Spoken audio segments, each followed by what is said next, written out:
Hi friends, എല്ലാ പ്രിയ കൂട്ടുകാർക്കും Bruce Lee PSCയുടെ പുതിയൊരു വീഡിയോയിലേക്ക് സ്വാഗതം. അപ്പോൾ ഇന്ന് നമ്മൾ ചെറിയൊരു PYQ സെക്ഷനായിട്ടാണ് വന്നിട്ടുള്ളത്. ഫസ്റ്റ് ചോദ്യം നോക്കാം. കുട്ടികളിലെ എല്ലുകളെ ദുർബലപ്പെടുത്തുന്ന റിക്കറ്റ്സ് എന്ന അവസ്ഥ പലപ്പോഴും ഉണ്ടാകുന്നത് ശരീരത്തിൻ്റെ ഡാഷ് കുറവ് മൂലമാണ്. ഏതാണ്? ഇതൊക്കെ സ്ഥിരം കേൾക്കണതാണ്. ഏതാണ്? ഓപ്ഷൻ ഡി ആണ്. ഓപ്ഷൻ സി ആണ്. Okay, vitamin C. Okay, vitamin C എന്ന vitamin D. Okay, vitamin D. നിങ്ങളിത് വേറൊരു ക്വസ്റ്റ്യൻ കേൾക്കട്ടാ. നെക്ടലോപ്പിയ ഏത് വൈറ്റാമിൻ്റെ അപര്യാപ്ത രോഗമാണ്? എഴുതി കാണിച്ചുതരാം. ഇതാണ് നെക്ടലോപ്പിയ. ഏത് വൈറ്റമിൻ്റെ അഭാവം മൂലമാണ് നെക്ടലോപ്പിയ? അത് വൈറ്റമിൻ എ ആണ് കേട്ടോ. ഈ നെക്ടലോപ്പിയ അറിയപ്പെടുന്നത് നിശാന്തത. ഓക്കെ, നിശാന്തത എന്ന് അറിയപ്പെടുന്നുണ്ട്. നിശാന്തത എന്ന് പറഞ്ഞാൽ നമുക്കറിയായിരിക്കും, പക്ഷേ ഈ പേരൊന്ന് ശ്രദ്ധിക്കാം. നെക്ടലോപ്പിയ. ഓക്കെ, നെക്ടലോപ്പിയ എന്നറിയപ്പെടുന്നതും വൈറ്റമിൻ എയുടെ അപര്യാപ്തം മൂലം ഉണ്ടാകുന്ന ഒരു രോഗമാണ്. നമ്മുടെ മനുഷ്യ ശരീരത്തിൽ കാൽസ്യം, ഫോസ്ഫറസ് എന്നിവയുടെ ആഗീകരണത്തിന് സഹായിക്കുന്ന വൈറ്റമിൻ ഏതാണ്? Calcium, phosphorus. കാൽസ്യം അറിയാൻ പറ്റും. കാൽസ്യം എന്ന് കേട്ടിനാൽ എല്ലിൻ്റെ പല്ലിൻ്റെ ആരോഗ്യം. അപ്പം വൈറ്റമിൻ ഡി അത് വെച്ചാൽ മതി. ഓക്കെ, കാൽസ്യം, ഫോസ്ഫറസ് കൂടി ഉണ്ട് കേട്ടോ, അതുകൂടി ഓർക്കണം. കാൽസ്യം, ഫോസ്ഫറസും. പിന്നെ വൈറ്റമിൻ എ അറിയാമല്ലോ, നമ്മുടെ കണ്ണിൻ്റെ ആരോഗ്യത്തിനാണ് വൈറ്റമിൻ എ. നമ്മുടെ ആർട്ടിഫിഷ്യലായിട്ട് നിർമ്മിച്ച ആദ്യ വൈറ്റമിൻ ഏതാണ്? ആർട്ടിഫിഷ്യലായിട്ട് നിർമ്മിച്ചത് വൈറ്റമിൻ സി ആണ്. ഓക്കെ, സി വൈറ്റമിൻ സി ആണ് ആർട്ടിഫിഷ്യലായിട്ട് നിർമ്മിച്ച ആദ്യത്തെ വൈറ്റമിൻ. രണ്ടാമത്തെ ചോദ്യമാണ്. മനുഷ്യ ശരീരത്തിലെ ഏറ്റവും ചെറിയ അസ്ഥി ഏതെന്നാണ്? ഏതാണ് മനുഷ്യ ശരീരത്തിലെ ഏറ്റവും ചെറിയ അസ്ഥി? സ്റ്റേപ്പിയസ് ആണ്. ഓക്കെ, സ്റ്റേപ്പിയസ് ആണ്. എവിടെയാണ്? നമ്മുടെ ചെവിയിലുള്ളതാണ്. അടുത്ത ചോദ്യമാണ്. ഓസോൺ പാളിയുടെ കനം കുറയുന്നതിന് പ്രധാനമായും കാരണമാകുന്നത്? ഓസോൺ പാളിയുടെ കനം കുറയുന്നതിന് പ്രധാനമായും കാരണമാകുന്നത് ഏതാണ്? CFC ആണ്. ഓക്കെ, ഹരിതഗൃഹവാതകമായ CFC, ക്ലോറോ ഫ്ലൂറോ. ഏറ്റവും കൂടിയ അനുപാതത്തിൽ കാണപ്പെടുന്ന ഹരിതഗൃഹവാതകം ഏതാണ്? നമ്മുടെ കാർബൺ ഡൈ ഓക്സൈഡ് തന്നെ കേട്ടോ. PSC കേട്ടിട്ടുള്ളതാണ്. ഏറ്റവും കൂടിയ അനുപാതത്തിൽ, ഏറ്റവും കൂടിയ അളവിൽ കാണപ്പെടുന്ന ഹരിതഗൃഹവാതകം എന്ന് കേട്ടാൽ കാർബൺ ഡൈ ഓക്സൈഡ് ആണ്. പ്രധാനപ്പെട്ട ഹരിതഗൃഹവാതകങ്ങൾ അറിയാലോ. കാർബൺ ഡൈ ഓക്സൈഡ്, ക്ലോറോ ഫ്ലൂറോ കാർബണുകൾ, methane, nitrous oxide, ozone. Okay, ഈ കാർബൺ മോണോക്സൈഡ് എന്ന് പറയുന്ന സംഭവമുണ്ട്. അത് ഹരിതഗൃഹ ഗ്യാസിൽ വരത്തില്ല കേട്ടോ, അതൊന്ന് ശ്രദ്ധിക്കണം. കാർബൺ ഡൈ ഓക്സൈഡ് ഉണ്ട്, പക്ഷേ കാർബൺ മോണോക്സൈഡ് വരത്തില്ല, അതുകൂടി ഓർക്കണം. കാർബൺ ഡൈ ഓക്സൈഡ് ഉണ്ട്.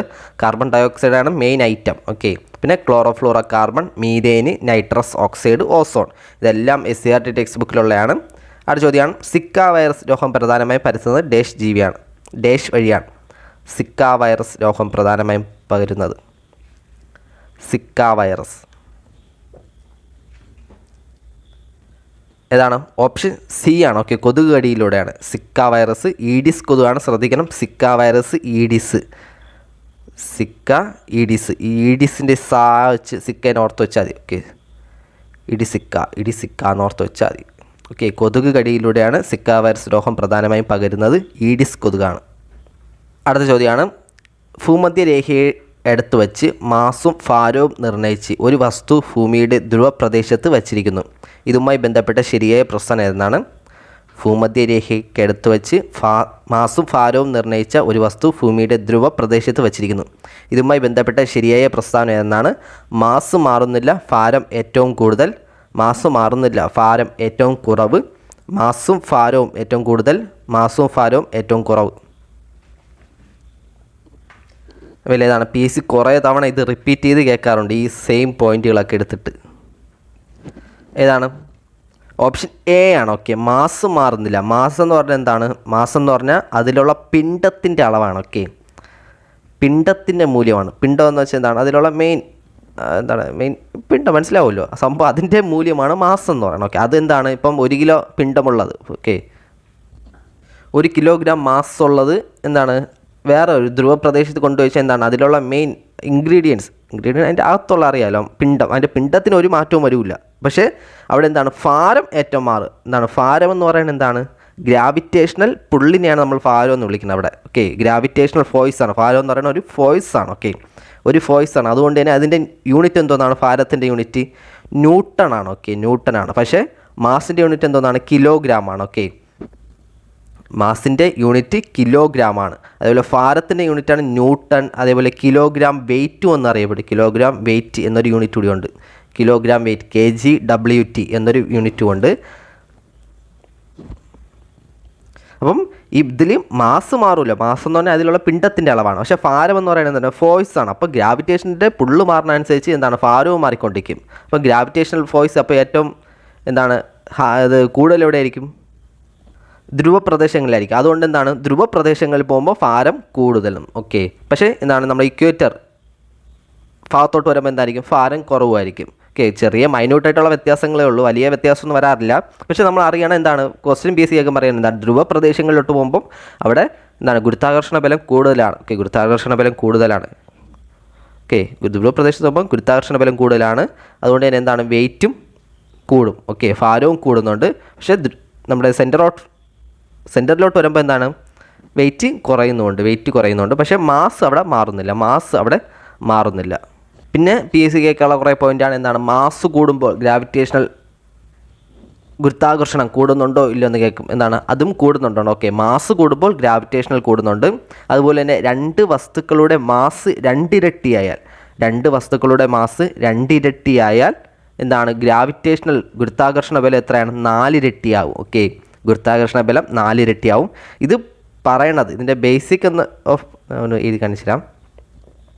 ഇതിൻ്റെ ബാക്കിലുള്ള ബേസിക് ഐഡിയ എന്ന് പറയുന്നത് F=G m1m2/d². ഇതാണ് ഫോർമുല. ഈ ഫോർമുല വെച്ചാണ് ഇതിൻ്റെ ബേസിക് കാര്യങ്ങൾ പറയുന്നത്. അതായത് m1 മാസ് 1, മാസ് 2, അതേപോലെ G എന്ന് പറയുന്നത് എന്താണ്? കോൺസ്റ്റൻ്റ് ആണ്. അപ്പോൾ ഇവിടെ നമ്മൾ പറഞ്ഞത് എന്താണ്? മാസ് രണ്ട് വസ്തുക്കളുടെ മാസ് ഇരട്ടിയായാൽ, അതായത് എക്സ് എന്നുള്ള മാസ് രണ്ട് വസ്തുക്കളെയും 2x ആയാൽ, ഓക്കെ, 2x ആയ എന്താണ്? F=G × m1 എന്താണ്? 2x ആണ്. അടുത്ത് m2 എന്തായിരിക്കും? 2y. ഓക്കെ. 2y എന്നെടുത്ത് /d². ഇതാണ് 2 × 2 എത്രയായിട്ട്? 4xy. ഓക്കെ. അല്ലെങ്കിൽ 4m1m2. അപ്പോൾ ഈ 4 ആണ് പറയുന്നത് എന്താണ്? രണ്ട് വസ്തുക്കളുടെ മാസ് 2 ഇരട്ടിയായാൽ ജിയുടെ വാല്യൂ 4 ഇരട്ടിയാവും. ഈ 4 അവിടെ പറയണത്. അടുത്ത് പറയണത് ഏതാണ്? ഡിസ്റ്റൻസ് 2 ഇരട്ടിയായാൽ എത്ര ജിയുടെ വാല്യൂ എങ്ങനെ മാറുമെന്നാണ്? ഡിസ്റ്റൻസ് ഫോർമുല കൊടുക്കാം. F=G m1m2/d². നമ്മൾ പറഞ്ഞ ഡിസ്റ്റൻസ് ഇരട്ടിയായാൽ, അതായത് ബാക്കിയെല്ലാം സെയിം ആണ്. G m1m2 ഡിസ്റ്റൻസ് ഇരട്ടിയായി എന്താണ്? 2ആയി. d². സ്ക്വയർ കോമൺ ആണ്. അപ്പം എന്താണ് ഇവിടെ സ്ക്വയർ അകത്തിടുമ്പോൾ എന്തായിരിക്കും? 4d² ആയിരിക്കും. അതായത് ഡിസ്റ്റൻസ് 4d². മനസ്സിലായല്ലോ? അതായത് ഇവിടെ ഉണ്ട് m1m2/4d². അതായത് 1/4 gm1m2/d² ആണ്. 1/4 ടൈംസ് ആവും. അതായത് ഡിസ്റ്റൻസ് 2 ഇരട്ടിയായാൽ എന്താണ്? 4/1 കുറയും ഗുരുത്വാകർഷണം. അത്രേ ഉള്ളൂ. ഓക്കെ. പക്ഷേ രണ്ട് വസ്തുക്കളുടെ മാസ് ഇരട്ടിയായി കഴിഞ്ഞാൽ ജിയുടെ വാല്യൂ 4 ഇരട്ടിയാകും. പക്ഷേ ഡിസ്റ്റൻസ് 2 ഇരട്ടിയായി കഴിഞ്ഞാൽ ജിയിൽ 4/1 വാല്യൂസ് ആയിട്ട് കുറയും. അപ്പോൾ അതൊന്നും ഓർക്കണം. PSC ഇത് കേട്ടിട്ടുണ്ട്, അതുകൊണ്ടാണ് ഞാൻ പറഞ്ഞത് ഇത്രയും ഡീറ്റെയിൽഡ് ആയിട്ട്. അടുത്ത ചോദ്യമാണ്, ഒരു വസ്തുവിൻ്റെ പ്രവേഗം ഇരട്ടിയായാൽ ഗതികോർജ്ജം എത്രയെന്നാണ്? ഏതാണ്? ഗതികോർജ്ജവും നമ്മുടെ പൊട്ടൻഷ്യൽ എനർജിയും കൈനറ്റിക് എനർജിയും PSC ഇപ്പോൾ റിപ്പീറ്റ് ചെയ്ത് കേൾക്കണുണ്ട്. നമ്മുടെ LD എക്സാമിനും ഉണ്ട്. 46 ഓപ്ഷൻ C ആണ്. ഓക്കെ. 4 മടങ്ങാവും. ഓക്കെ. ഗതികോർജ്ജം ഇരട്ടിയായാൽ ഇതിൻ്റെ കൈനറ്റിക് എനർജിയുടെ ഫോർമുല എന്തോന്നാണ്? 12mv². നമ്മൾ നേരത്തെ പറഞ്ഞ സംഭവം തന്നെയാണ്. ഇവിടെ എന്താണ്? പ്രവേഗം ഇരട്ടിയായാൽ, അതായത് വെലോസിറ്റി 1/2 m ഇരട്ടിയായാൽ 2v² ആയാൽ എന്താണ്? ഈ സ്ക്വയർ അകത്തിടുമ്പോൾ എന്തായിരിക്കും? 1/2 m 4v². ഇതേ സംഭവം തന്നെയാണ് അവിടെ 4 മടങ്ങാവും. നേരത്തെ v² ആയി, അവിടെ 4v² ആയി. ആ 4 മടങ്ങുമാണ് ഇവിടെ വന്നിരിക്കുന്നത്. ഇത്രയേ ഉള്ളൂ. സിമ്പിളാണ്. അടുത്ത ചോദ്യമാണ്, പ്രകാശ പ്രകീർണനത്തിന് കാരണമായ പ്രതിഭാസം ഏതാണ്? പ്രകാശ പ്രകീർണനത്തിന് ഏതാണ്? അപവർത്തനമാണ്. ഓക്കെ. ഓപ്ഷൻ ബി അപവർത്തനമാണ്. 48ാമത്തെ ചോദ്യം, ഉത്കൃഷ്ടവാതകങ്ങൾ, അലസവാതകങ്ങൾ പീരിയോഡിക് ടേബിളിൽ ഏത് ഗ്രൂപ്പിൽ ഉൾപ്പെടുന്നു? അലസവാതകങ്ങൾ ഏത് ഗ്രൂപ്പിലാണ്? അലസവാതകങ്ങൾ ഓപ്ഷൻ സി ആണ്. ഓക്കെ. 18ാം ഗ്രൂപ്പാണ്. ഇത് സിമ്പിളാണ്. എങ്ങനെ പഠിക്കും നമ്മൾ? എന്താണ്? നമ്മൾ 18 വയസ്സ് കഴിഞ്ഞാൽ നമ്മൾ മെച്യൂർ ആയി കഴിഞ്ഞാൽ പിന്നെ നമ്മൾ എന്താണ്? അലമ്പനായിട്ടൊക്കെ നടക്കും, അങ്ങനെ ഒന്ന് ഓർത്താൽ മതി. ഓക്കെ, അലസമായിട്ടൊക്കെ നടക്കും 18 വയസ്സ് കഴിഞ്ഞ് കഴിഞ്ഞാൽ. അത്ര എങ്ങനെ ഓർത്താൽ നമ്മൾ മെച്യൂർ ആവുമല്ലോ, പ്രായപൂർത്തിയാവുമല്ലോ ഫെർണാണ്ടോ അനുസരിച്ച്. അപ്പം അലസനായിട്ട് നമ്മളൊക്കെ നടക്കുമെന്ന് ഓർത്താൽ അത്രയേ ഉള്ളൂ. ഉത്കൃഷ്ടവാതകങ്ങൾ, അലസവാതകങ്ങൾ 18ാം ഗ്രൂപ്പിലാണ് വരുന്നത്. അടുത്ത ചോദ്യമാണ്, മർദ്ദം സ്ഥിരമായിരിക്കുമ്പോൾ ഒരു നിശ്ചിത മാസ് വാതകത്തിൻ്റെ വ്യാപ്തം താപനിലയോട് എങ്ങനെ ബന്ധപ്പെട്ടിരിക്കുന്നു? മർദ്ദം സ്ഥിരമായിരിക്കുമ്പോൾ മാസ് വ്യാപ്തം താപനിലയോട് എങ്ങനെ ബന്ധപ്പെട്ടിരിക്കുന്നു? എങ്ങനെയായിരിക്കും? നേർ അനുപാതത്തിലായിരിക്കും. ഓക്കെ, അടുത്ത ചോദ്യമാണ്, കാർബണിൻ്റെ രൂപാന്തരമായ വജ്രത്തെക്കുറിച്ച് തെറ്റായ പ്രസ്താവന ഏതൊക്കെയെന്നാണ്? ഓക്കെ, വജ്രത്തെക്കുറിച്ചുള്ളതാണ്. ശക്തിയായ സഹസംയോജക ബന്ധനമാണ് വജ്രത്തിൻ്റെ കാഠിന്യത്തിന് കാരണം. വജ്രത്തിന് അപവർത്തനാങ്കം വളരെ കൂടുതൽ ആണ്, വൈദ്യുത ചാലകമായി പ്രവർത്തിക്കുന്നു.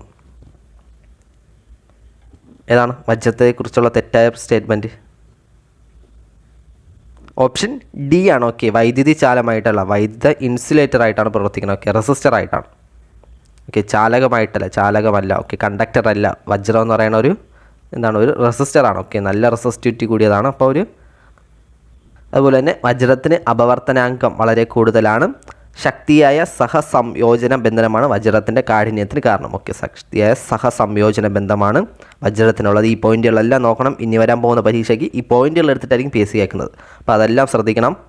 അടുത്ത് നമ്മുടെ വുമൺ CPO എക്സാമിൻ്റെ ക്വസ്റ്റ്യനാണ്. അവയുടെ സയൻസ് ചോദ്യങ്ങളാണ് നമ്മൾ നോക്കുന്നത്. വേറെ മറ്റു ക്വസ്റ്റ്യൻ പേപ്പറാണ്. ഏതാണ്? അടുത്ത ഫസ്റ്റ് ചോദ്യമാണ്, ഏത് വിറ്റാമിൻ്റെ അഭാവമാണ് പിള്ളവാതത്തിന് കാരണമാകുന്നത്? നമ്മൾ ശ്രദ്ധിക്കണം, നേരത്തെ ക്വസ്റ്റ്യൻ പേപ്പറിലും വിറ്റാമിനെ കുറിച്ച് ഒരു ചോദ്യം ഉണ്ടായിരുന്നു. ഈ ക്വസ്റ്റ്യൻ പേപ്പറിൽ വിറ്റാമിനെ കുറിച്ച് ഒരു ചോദ്യമുണ്ട്. അപ്പോൾ എന്തുമാത്രം ഇമ്പോർട്ടൻ്റ് ആണ് വിറ്റാമിൻ? ഇതിന് ഉത്തരം പറ. ഏത് വിറ്റാമിൻ്റെ അഭാവമാണ് പിള്ളവാതത്തിന് കാരണമാകുന്നത്? ഇത് മിക്കവരും ചെയ്ത ക്വസ്റ്റ്യൻ ആയിരിക്കും, എന്നാൽ ജസ്റ്റ് ഒന്ന് നോക്കുക. വൈറ്റമിൻ ഡി ആണ്. ഓക്കെ, ഓപ്ഷൻ സി ആണ്, വൈറ്റമിൻ ഡി ആണ്. ഈ പിള്ളവാതം എന്ന് പറയുന്നത് ഏത് രോഗമാണ് അറിയാമോ? നമ്മുടെ പോളിയോ രോഗത്തിനെയാണ് പറയുന്നത് പിള്ളവാതം എന്ന്. ഓക്കെ, പോളിയോ രോഗത്തിനെയാണ് പിള്ളവാതം രോഗം എന്ന് പറയുന്നത്. അപ്പം ആ പോയിന്റ് കൂടി ഒന്ന് ഓർത്തുക. ചിലപ്പോൾ ഇനി ഒരു എക്സാമിന് ഏതാണ് പോളിയോ രോഗത്തിന് കാരണമാകുന്ന വൈറ്റമിൻ എന്ന് കേട്ടുകഴിഞ്ഞാൽ നമ്മളവിടെ നിന്ന് കിളി വറക്കും. അപ്പം PSC ഒരു സൂചന തന്നിട്ടുണ്ട്. ഏത് വൈറ്റമിൻ്റെ അഭാവമാണ് പിള്ളവാതത്തിന് കാരണം? വൈറ്റമിൻ ഡി എന്ന് PSC ഫൈനൽ കീ പ്രകാരം കൊടുത്തിട്ടുണ്ട്. അപ്പോൾ ഇനിയൊരു ക്വസ്റ്റ്യൻ കേട്ട് കഴിഞ്ഞാൽ ഇനി ചിലപ്പോൾ പിള്ളവാതത്തിൻ്റെ മറ്റൊരു പേരാണ് പോളിയോ. ഓക്കെ, പോളിയോയ്ക്ക് പറയാനാണ് പിള്ളവാതം എന്ന്. അപ്പോൾ ഇനി ചിലപ്പം ആ പേരിട്ട് PSC എന്തെങ്കിലും കേട്ട് കഴിഞ്ഞാൽ നിങ്ങൾ വീഴരുത്. അപ്പോൾ ഇതുകൂടി ഒന്ന് ഓർത്ത് വയ്ക്കണം. അടുത്ത ചോദ്യമാണ്, വൈഡാൽ പരിശോധന ഏത് രോഗകാരിയെ തിരിച്ചറിയാൻ വേണ്ടിയാണ്? വൈഡാൽ പരിശോധന ഏതാണ്? കുറേ തവണ കേട്ടിട്ടുള്ളതാണ് PSC. സെയിം ചോദ്യം റിപ്പീറ്റ് ചെയ്ത് കേട്ടിട്ടുണ്ട്.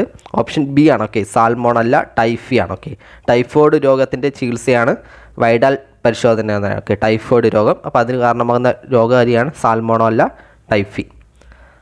അടുത്ത ചോദ്യം, ആഗോള താപനത്തിന് കാരണമാകുന്ന ഹരിതഗൃഹ വാതകങ്ങൾക്ക് ഉദാഹരണം ഏവയെന്നാണ്?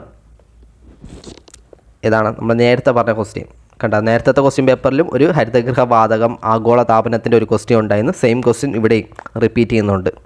അതിൻ്റെ റിലേറ്റഡ് ഫാക്റ്റ് പഠിച്ചിട്ടുണ്ടെങ്കിൽ ഈ ക്വസ്റ്റ്യൻ എഴുതാൻ പറ്റും. ഉത്തരം ഏതാണ്? നമ്മൾ നേരത്തെ പറഞ്ഞ carbon dioxide, chlorofluoro carbon, nitrous oxide, മീഥേനൊക്കെയാണ് ഹരിതഗൃഹ വാതകങ്ങൾ. അടുത്ത ചോദ്യം, പരമ്പരാഗത നെല്ലിനങ്ങളെ സംരക്ഷിച്ചതിലൂടെ പത്മശ്രീ പുരസ്കാരത്തിന് അർഹമായ കേരള കർഷകൻ ആരെന്നാണ്? പത്മശ്രീ പുരസ്കാരത്തിന് അർഹനായ കേരള കർഷകൻ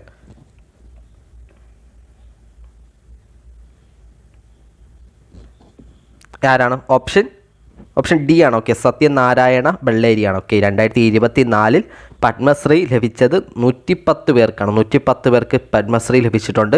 അതിൽ 6 മലയാളികളാണ്. ഓക്കെ, 110ൽ 6 മലയാളികളുണ്ട്. അതിലൊരാളാണ് സത്യനാരായണ ബെള്ളേരി. ഐറ്റം നോക്കണം, ഏതാണ്? പരമ്പരാഗത നെല്ല് കർഷകൻ അല്ലെങ്കിൽ നെല്ല് സംരക്ഷിച്ചു എന്നതുകൊണ്ടാണ് പത്മശ്രീ ലഭിച്ചത്. ഓക്കെ, 110 പേർക്കാണ് പത്മശ്രീ 2024 കൊടുത്തത്. അതിൽ 6 പേര് നമ്മുടെ മലയാളികളാണ്. 6 പേര് മലയാളികളാണ്. അടുത്ത ചോദ്യമാണ്, ശബ്ദത്തിന് പരമാവധി വേഗത ലഭിക്കുന്നത് താഴെ പറയുന്നവൽ ഏത് മാധ്യമത്തിലാണ്? പഴയ ചോദ്യമാണ്. ഏത്? ഓപ്ഷൻ സി ആണ്. ഓക്കെ, അലുമിനിയത്തിലാണ്. ലാസിക് സർജറിക്ക് വേണ്ടി ഉപയോഗിക്കുന്ന വൈദ്യുത കാന്തിക തരംഗം ഏതെന്നാണ്? ഏത് തരംഗമാണ്? UV റേസ് ആണ്. Okay, option A ultra violet raise ആണ്. അടുത്ത ചോദ്യമാണ്, ഭൂഗുരുത്വം മൂലമുള്ള ത്വരണത്തിൻ്റെ വില ഏറ്റവും കൂടുതൽ ലഭിക്കുന്നത് എവിടെയാണ്?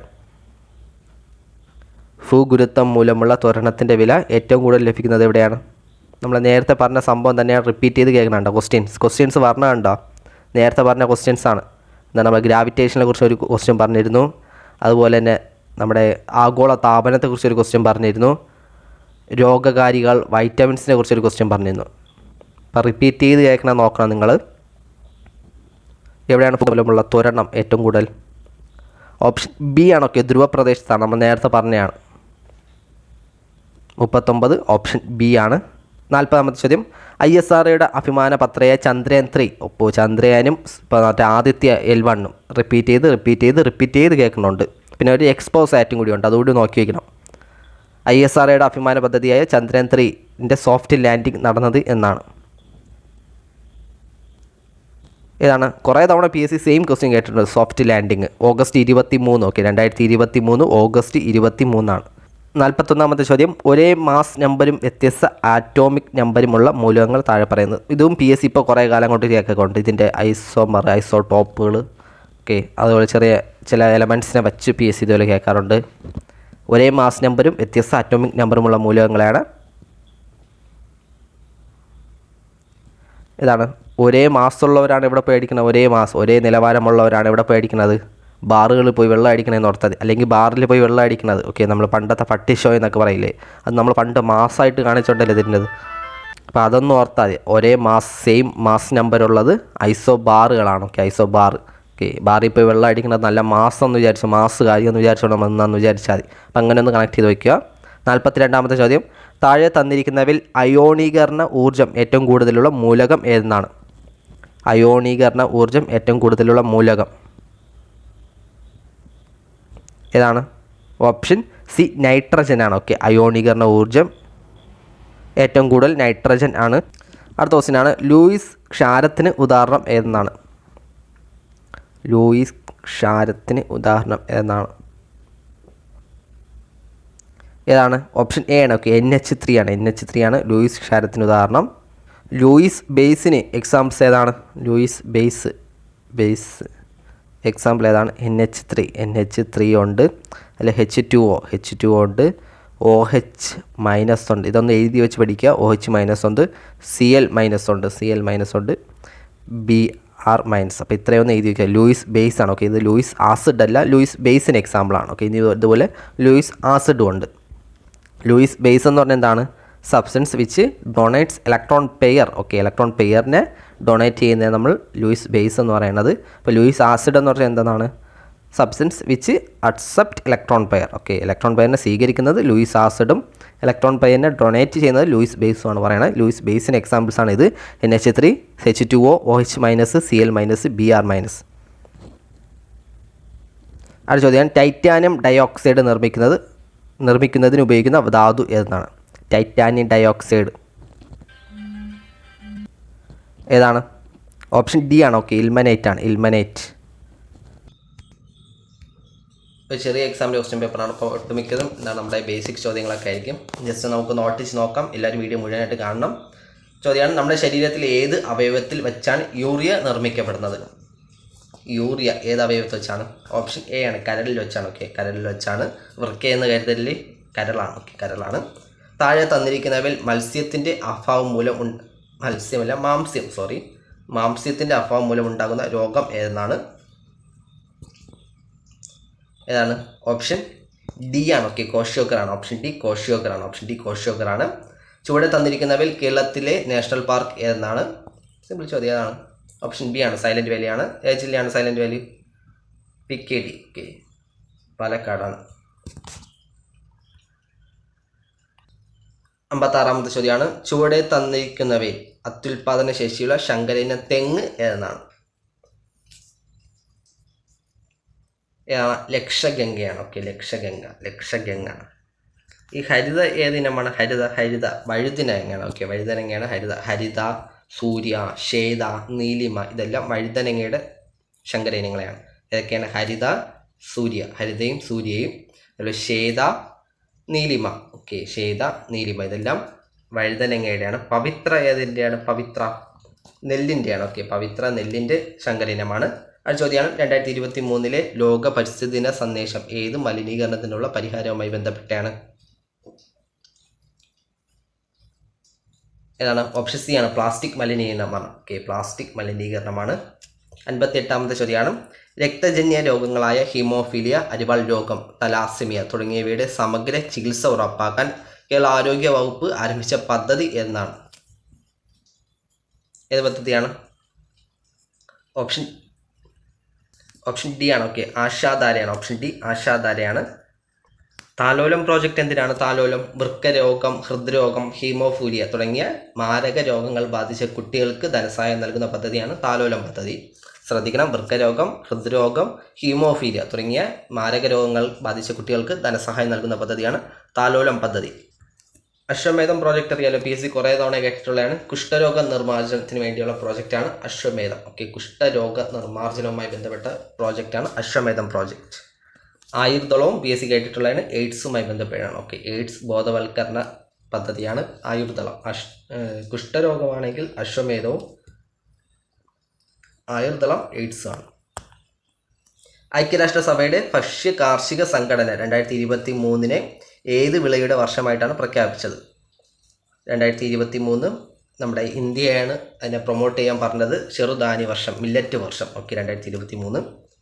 60-ാമത്തെ ചോദ്യമാണ് വിവിധ ഇനം മണ്ണിനങ്ങളുടെ pH താഴെ തന്നിരിക്കുന്നു. ഇവയിൽ ഏത് മണ്ണിലാണ് കുമ്മായം ചേർക്കേണ്ടത്? ഏതിനാണ്? ഓപ്ഷൻ സി ആണ്. ഓക്കെ, ഇത് നമുക്ക് ഉത്തരം അറിഞ്ഞൂടെങ്കിലും പോലും നമുക്ക് ഉത്തരം അടിക്കാം. കാരണം നമുക്കറിയാം 7 ന്യൂട്രൽ എന്ന് വിചാരിക്കുന്നത്. അതിന് മുകളിലോട്ടും താഴോട്ടും എന്താണ് വാല്യൂസ് ഉണ്ട്. ഓക്കെ, അപ്പോൾ 7ൻ്റെ മുകളിലോട്ടുള്ള വാല്യൂസാണ് എല്ലാം കിടക്കുന്നത്. അപ്പോൾ 1 മാത്രമേ 7ൻ്റെ താഴോട്ടുള്ളൂ. അങ്ങനെ ഒന്ന് നോക്കിയാൽ നമുക്ക് ഉത്തരം അടിക്കാവുന്നേ ഉള്ളൂ എലിമിനേഷൻ ടെക്നിക്ക് ഉപയോഗിച്ച്. ആ ചോദ്യമാണ് ചുവടെ നൽകിയിട്ടുള്ള ജോഡികളിൽ നിന്നും തെറ്റായി രേഖപ്പെടുത്തിയ ജോഡിയെ കണ്ടെത്താനാണ്. ഏതാണ് തെറ്റായിട്ട്? ഓപ്ഷൻ ബി ആണ്. ഓക്കെ, ഓപ്ഷൻ ബി ആണ്. ക്രയോലൈറ്റ് എന്തിൻ്റെയാണ്? അലുമിനിയത്തിൻ്റെയാണ്. ഓക്കെ, അലുമിനിയത്തിൻ്റെയാണ്. അലുമിനിയം, ബോക്സൈറ്റ്, ക്രയോലൈറ്റ് എല്ലാം അലുമിനിയത്തിൻ്റെയാണ്. സിങ്ക്, കലാമിൻ കുറേ തവണ കേട്ടിട്ടുള്ളതാണ്. Zinc, copper, cuprite. അടുത്ത ചോദ്യമാണ് ഒരു വൈദ്യുത ജനറേറ്റർ പ്രവർത്തിപ്പിക്കുമ്പോൾ ഉണ്ടാകുന്ന ഊർജ്ജ പരിവർത്തനം ഏതെന്നാണ്? ഏതാണ്? ഓപ്ഷൻ ഡി ആണ്. ഓക്കെ, യാന്ത്രികോർജ്ജം, വൈദ്യുതിയോർജ്ജമാണ്. മാറുന്നു, സിമ്പിളാണ്. അടുത്ത ചോദ്യമാണ് ആറ്റത്തിനുള്ളിൽ കാണപ്പെടുന്ന കണങ്ങളും അവയെ കണ്ടെത്തിയ ശാസ്ത്രജ്ഞന്മാരും പേരും നൽകിയിരിക്കുന്നു. ശരിയേത് കണ്ടെത്താനാണ്? ഏതാണ്? നമുക്കറിയാം കോഡ് പെൻ, RTC, പ്രോട്ടോണ്, ആറിൽ തുടങ്ങുന്ന ഒരു പേര് റുദർഫോർഡ്. അപ്പം 4 ശരിയാണ്. ഓപ്ഷൻ എയും ബിയും നമുക്ക് ക്യാൻസലാക്കാം. അതിൽ ഇലക്ട്രോൺ തോംസൺ ആണ്, JJ തോംസൺ. 1 ശരിയാണ്. അപ്പം 1 ഓപ്ഷൻ ഡി ആയിരിക്കും. 63 ഓപ്ഷൻ ഡി ആണ് ഉത്തരം. ഓക്കെ, അതേപോലെ ന്യൂട്രോണ് ജെയിംസ് ചാഡ്വിക് ആണ്. 64-ാമത്തെ ചോദ്യമാണ് താഴെ തന്നിരിക്കുന്ന വസ്തുക്കളിൽ ഒരു സമതല ദർപ്പണത്തെ സംബന്ധിച്ച് ശരിയായവ ഏതെല്ലാം എന്നാണ്? സ്റ്റേറ്റ്മെൻറ്റ് വായിച്ചു നോക്കുക. സമതല ദർപ്പണവുമായി ബന്ധപ്പെട്ട് ഏതാണ് ഉത്തരം? സമതല ദർപ്പണത്തെ സംബന്ധിച്ച് ശരിയായിട്ടുള്ള സ്റ്റേറ്റ്മെൻറ്റ് ഏതെന്നാണ്? ഓപ്ഷൻ എ ആണ്. ഓക്കെ, 1ഉം 2ഉമാണ്. വസ്തുവും ദർപ്പണവും തമ്മിലുള്ള അകലവും ദർപ്പണവും പ്രതിബിംബവും തമ്മിലുള്ള അകലവും തുല്യമാണ്. അതുപോലെ തന്നെ വസ്തുവിൻ്റെ വലിപ്പം തന്നെയായിരിക്കും പ്രതിബിംബത്തിനും. വസ്തുവിൻ്റെ യഥാർത്ഥ പ്രതിബിംബമല്ല മിഥ്യയായിട്ടുള്ള പ്രതിബിംബമാണ് രൂപപ്പെടുത്തുന്നത്. അടുത്ത ചോദ്യമാണ് ഇന്ത്യയുടെ ആദ്യത്തെ സൗര നിരീക്ഷണ ഉപഗ്രഹമായ ആദിത്യ L1 ഏതാണ്? ഓപ്ഷൻ സി ആണ്. 2023 സെപ്റ്റംബർ 2-നാണ്. 66-ാമത്തെ ചോദ്യം 2023 സാഹിത്യത്തിനുള്ള നോബൽ സമ്മാനം നേടിയ ജോൺ ഫോസോ ഏത് രാജ്യക്കാരനാണ്?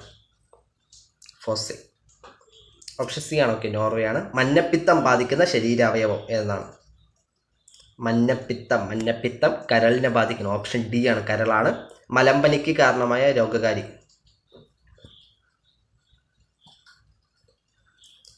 ഏതാണ്? മലമ്പനിക്ക് പ്ലാസ്മോഡിയമാണ്. കുറേ തവണ PSC കേട്ടിട്ടുള്ളതാണ് മലമ്പനി. പ്ലാസ്മോഡിയമാണ്. മൈക്രോബാക്ടീരിയം ട്യൂബർക്കുലോസിസ് TBക്ക് വേണ്ടിയാണ്. ഓക്കെ, ക്ഷയത്തിൻ്റെ രോഗകാരിയാണ്.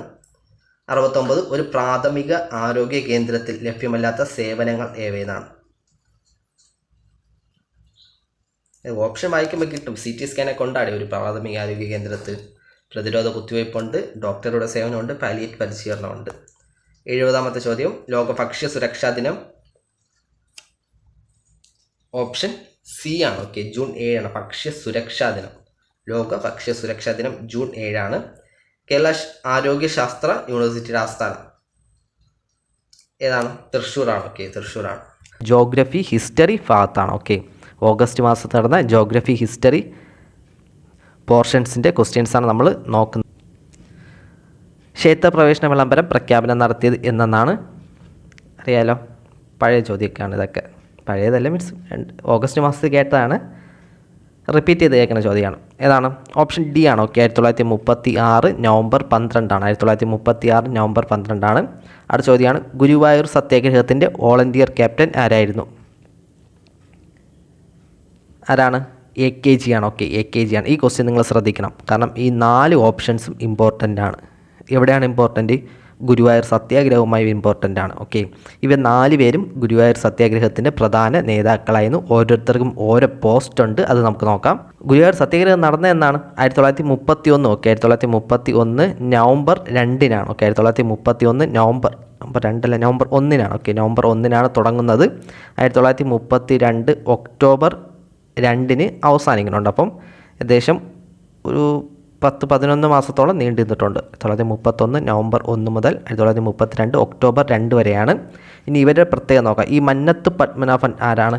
ഗുരുവായൂർ സത്യാഗ്രഹത്തിന് ഒരു പ്രധാന നേതാവായിരുന്നു. അറിയാം. ബാക്കി പോയിന്റ് പറ.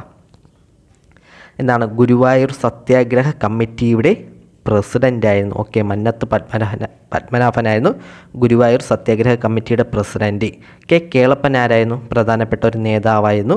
അതുപോലെ തന്നെ ഗുരുവായൂർ സത്യാഗ്രഹ കമ്മിറ്റിയുടെ സെക്രട്ടറി ആയിരുന്നു. Okay, president Mannathu Padmanabhan, secretary Kelappan. ഈ കേളപ്പനാണ് എന്താണ്? ഗുരുവായൂർ സത്യാഗ്രഹവുമായി ബന്ധപ്പെട്ട് നിരാഹാരം കിടന്നത്. ഓക്കെ, നിരാഹാരം അനുഷ്ഠിച്ചതും കേളപ്പനാണ്. പിന്നെ ഗാന്ധിജിയൊക്കെ വന്ന് പറഞ്ഞാണ്, എടാ എണീറ്റ് പോടാന്ന് പറഞ്ഞാണ് കേളപ്പൻ എന്താണ് സത്യാഗ്രഹമൊക്കെ അവസാനിപ്പിച്ചത്. അപ്പം കേളപ്പന് 2 പോയിൻ്റ് ഉണ്ട്. ഒന്ന് എന്താണ്? ഗുരുവായൂർ സത്യാഗ്രഹ കമ്മിറ്റിയുടെ സെക്രട്ടറി കേളപ്പനാണ്. അതുപോലെ തന്നെ നിരാഹാരം അനുഷ്ഠിച്ചതും കേളപ്പനാണ്. AKG നമ്മളിപ്പം പറഞ്ഞാണെന്ന് വോളണ്ടിയർ ക്യാപ്റ്റൻ AKG ആണ്. P കൃഷ്ണപിള്ള ആരാണ്? PP ഗുരുവായൂർ ക്ഷേത്രത്തിൽ മണിമുഴക്കിയ ആദ്യ അബ്രാഹ്മണനാണ് P കൃഷ്ണപിള്ള. ഇമ്പോർട്ടൻ്റ് ആണ്, കേട്ടിട്ടുള്ളതാണ്.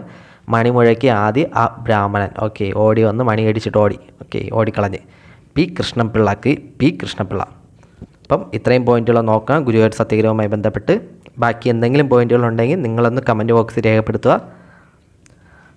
അടുത്ത ക്വസ്റ്റ്യനാണ്, 1846 കോട്ടയം മാന്നാനത്ത് സംസ്കൃത വിദ്യാലയം സ്ഥാപിക്കുന്നതിന് നേതൃത്വം കൊടുത്ത ആരാണ്?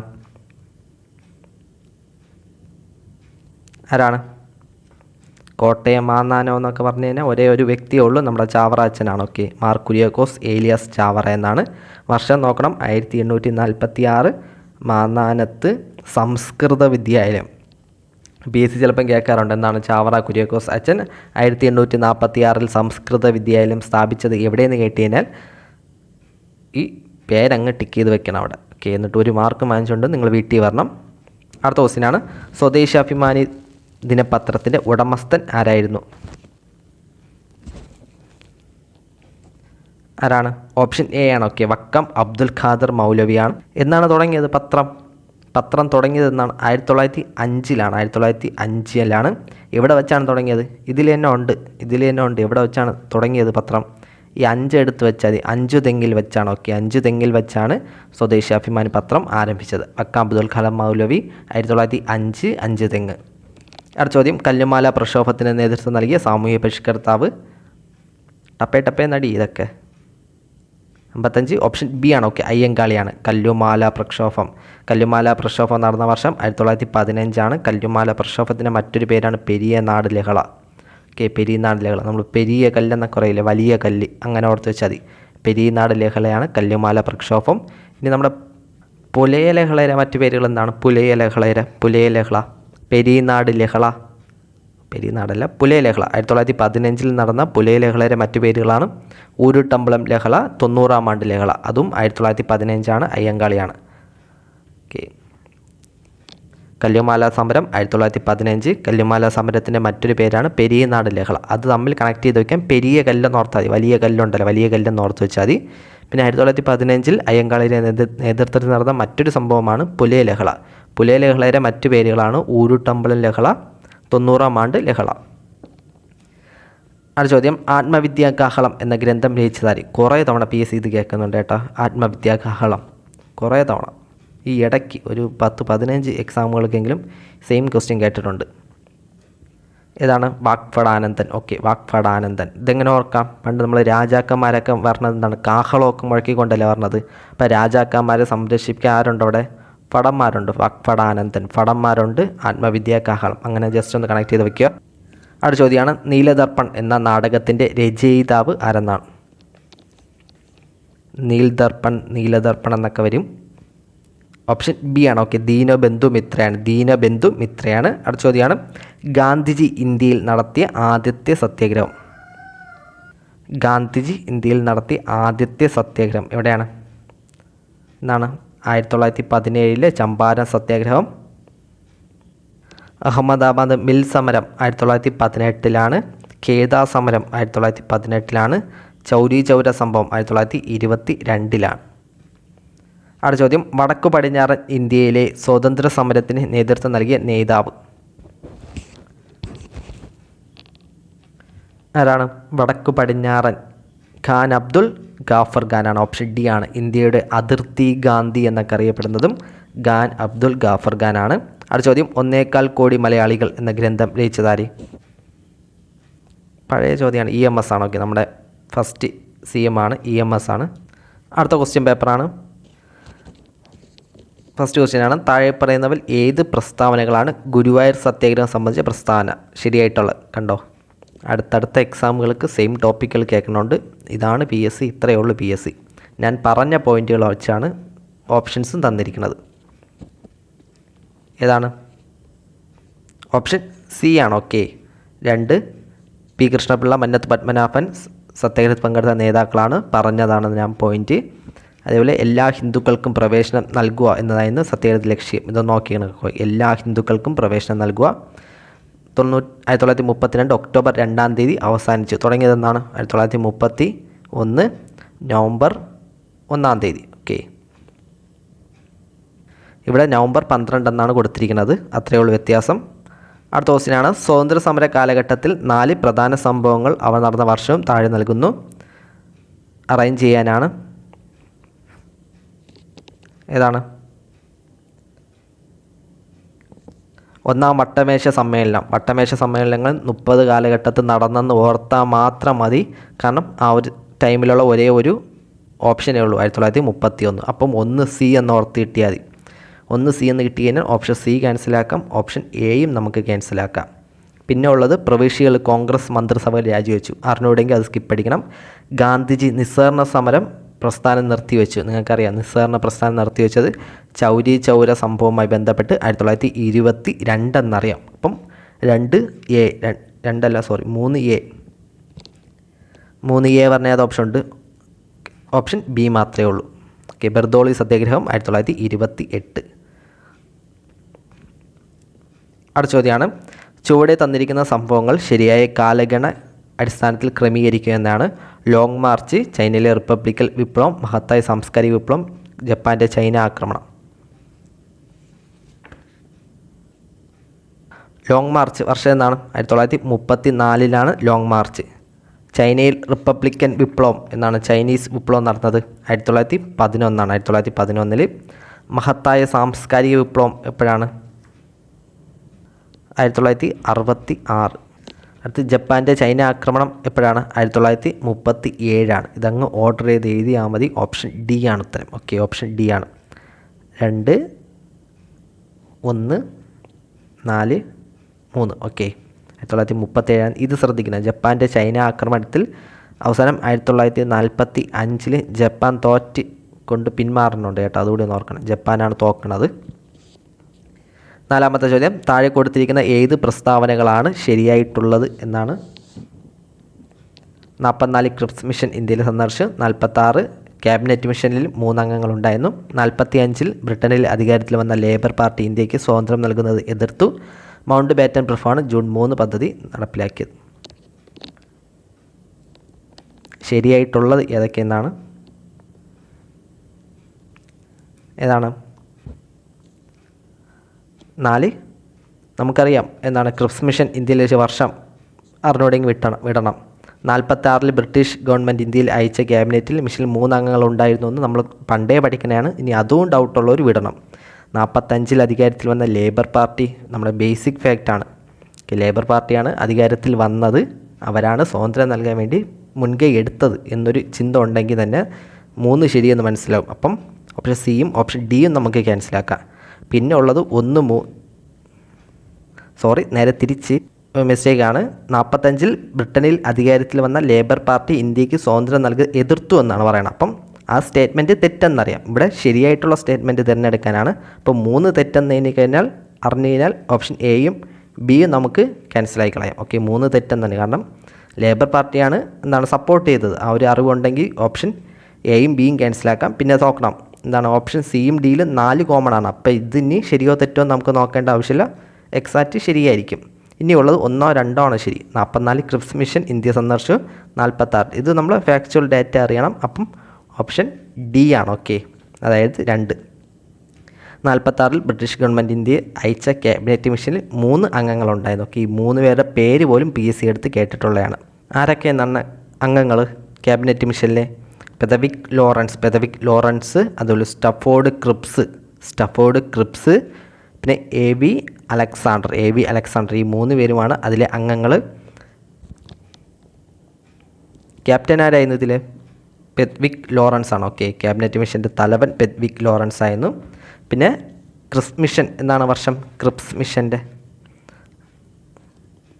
1942 ആണ്. ഓക്കെ, 1942 കാലഘട്ടത്താണ്. അടുത്ത ക്വസ്റ്റ്യനാണ്. താഴെ തന്നിരിക്കുന്ന എ വിഭാഗത്തിൽ ബന്ധം മനസ്സിലാക്കി ബി വിഭാഗം ഉത്തരം കണ്ടെത്താനാണ്. കാൺപൂർ നാനാ സാഹിബ് ആരെന്നാണ്. ഡൽഹി ബഹദൂർ ഷാ ബരൗട്ട് ആരെന്നാണ്. ഏതാണ്?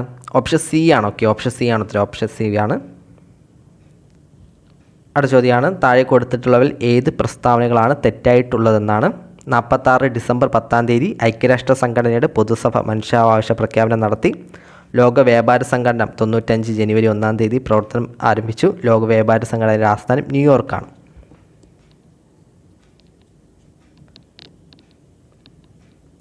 അതാണ് ലോക വ്യാപാര സംഘടന, വേൾഡ് ട്രേഡ് ഓർഗനൈസേഷൻ്റെ ആസ്ഥാനം എവിടെയാണ്? ഉത്തരം ഓപ്ഷൻ സി ആണ്. ഓക്കെ, 1 തെറ്റും 1ഉം 3ഉം തെറ്റാണ്. ഓക്കെ, തെറ്റായ സ്റ്റേറ്റ്മെൻറ്റുകൾ തിരഞ്ഞെടുക്കാനാണ്. ലോക വ്യാപാര സംഘടന ആസ്ഥാനം എവിടെയാണ്? ജനീവയാണ്. ഓക്കെ, ജനീവയിലാണ്. അതുപോലെ തന്നെ വേൾഡ് ഹെൽത്ത് ഓർഗനൈസേഷൻ്റെ ആസ്ഥാനം ജനീവയാണ്. ഇൻ്റർനാഷണൽ ലേബർ ഓർഗനൈസേഷൻ്റെ ആസ്ഥാനം ജനീവയാണ്. ഓക്കെ, അന്താരാഷ്ട്ര തൊഴിൽ സംഘടന, ലോക ആരോഗ്യ സംഘടന, ലോക വ്യാപാര സംഘടന ഇവയുടെ എല്ലാം ആസ്ഥാനം ജനീവയാണ്. പിന്നെ UN-ലെ യൂറോപ്പിലെ ആസ്ഥാനം, ഓക്കെ, യുണൈറ്റഡ് നേഷൻസിലെ യൂറോപ്പിലെ ആസ്ഥാനം ജനീവയിലാണ്. ഐക്യരാഷ്ട്ര സംഘടന മനുഷ്യാവകാശ പ്രഖ്യാപനം നടത്തിയത് 1948 ഡിസംബർ 10 ഓക്കെ, അതേപോലെ UN മനുഷ്യാവകാശ ദിനമായി ആചരിക്കുന്നതും ഡിസംബർ 10 അടുത്ത ചോദ്യമാണ്. കരിമ്പ് കൃഷി, പരുത്തി കൃഷി തുടങ്ങിയവയ്ക്ക് അനുയോജ്യമായ പരുത്തി മണ്ണ് ഉണ്ടാകുന്ന പാറ പൊടിഞ്ഞ ഏത് പാറ പൊടിഞ്ഞെന്നാണ്? ഏതാണ്? ഓപ്ഷൻ എ ആണ് ബസാൾട്ട്. ഓക്കെ, ബസാൾട്ട് ശില പൊടിഞ്ഞാണ്. താഴെ കൊടുത്തിരിക്കുന്ന വാതകങ്ങളിൽ ഹരിതഗൃഹ പ്രഭാവത്തിന് കാരണമാകുന്നത് ഏതെന്നാണ്? ഇതല്പം കൺഫ്യൂസിങ് ആക്കുന്ന ചോദ്യമാണ്. ഏതാണ്? ഓപ്ഷൻ സി ആണ്. ഓക്കെ, കാർബൺ ഡയോക്സൈഡ് ആണ്. പക്ഷേ നിങ്ങൾക്കറിയാം ഓസോണും ഒരു ഹരിതഗൃഹ വാതകമാണ്. ഓക്കെ, ഒരു ഗ്രീൻ ഹൗസ് ഗ്യാസാണ് ഓസോണും. ഓക്കെ, ഓസോണും ഉണ്ട്. പക്ഷേ PSC ഫൈനൽ കീയിൽ നമ്മളിവിടെ പറയുന്നത് ഫൈനൽ കീ പ്രകാരമുള്ള ഉത്തരങ്ങളാണ്. ഫൈനൽ കീയിൽ കാർബൺ ഡയോക്സൈഡാണ് PSC കൊടുത്തത്. ഓക്കെ, 8C ആണ് കാർബൺ ഡയോക്സൈഡാണ് കൊടുത്തിട്ടുള്ളത്. ക്വസ്റ്റ്യൻ PSC ഡിലീറ്റ് ആക്കിയിട്ടൊന്നും ഇല്ല. അടുത്തയാണ്. ഉത്തര രാജസ്ഥാനിൽ ജലസേചനത്തിന് വേണ്ടി നിർമ്മിച്ച ഇന്ദിര കനാൽ ഏത് നദിയിലാണ് നിർമ്മിച്ചിരിക്കുന്നത്? 2ഓ 3ഓ തവണ ഈ ഇടയ്ക്ക് ചോദിച്ചതാണ്. ഇന്ദിര കനാൽ ഏത് സംസ്ഥാനത്തെന്ന് കേട്ടിട്ടുണ്ട്, ഏത് നദിയിലെന്ന് കേട്ടിട്ടുണ്ട്? Option D Sutlej നദിയിലാണ്.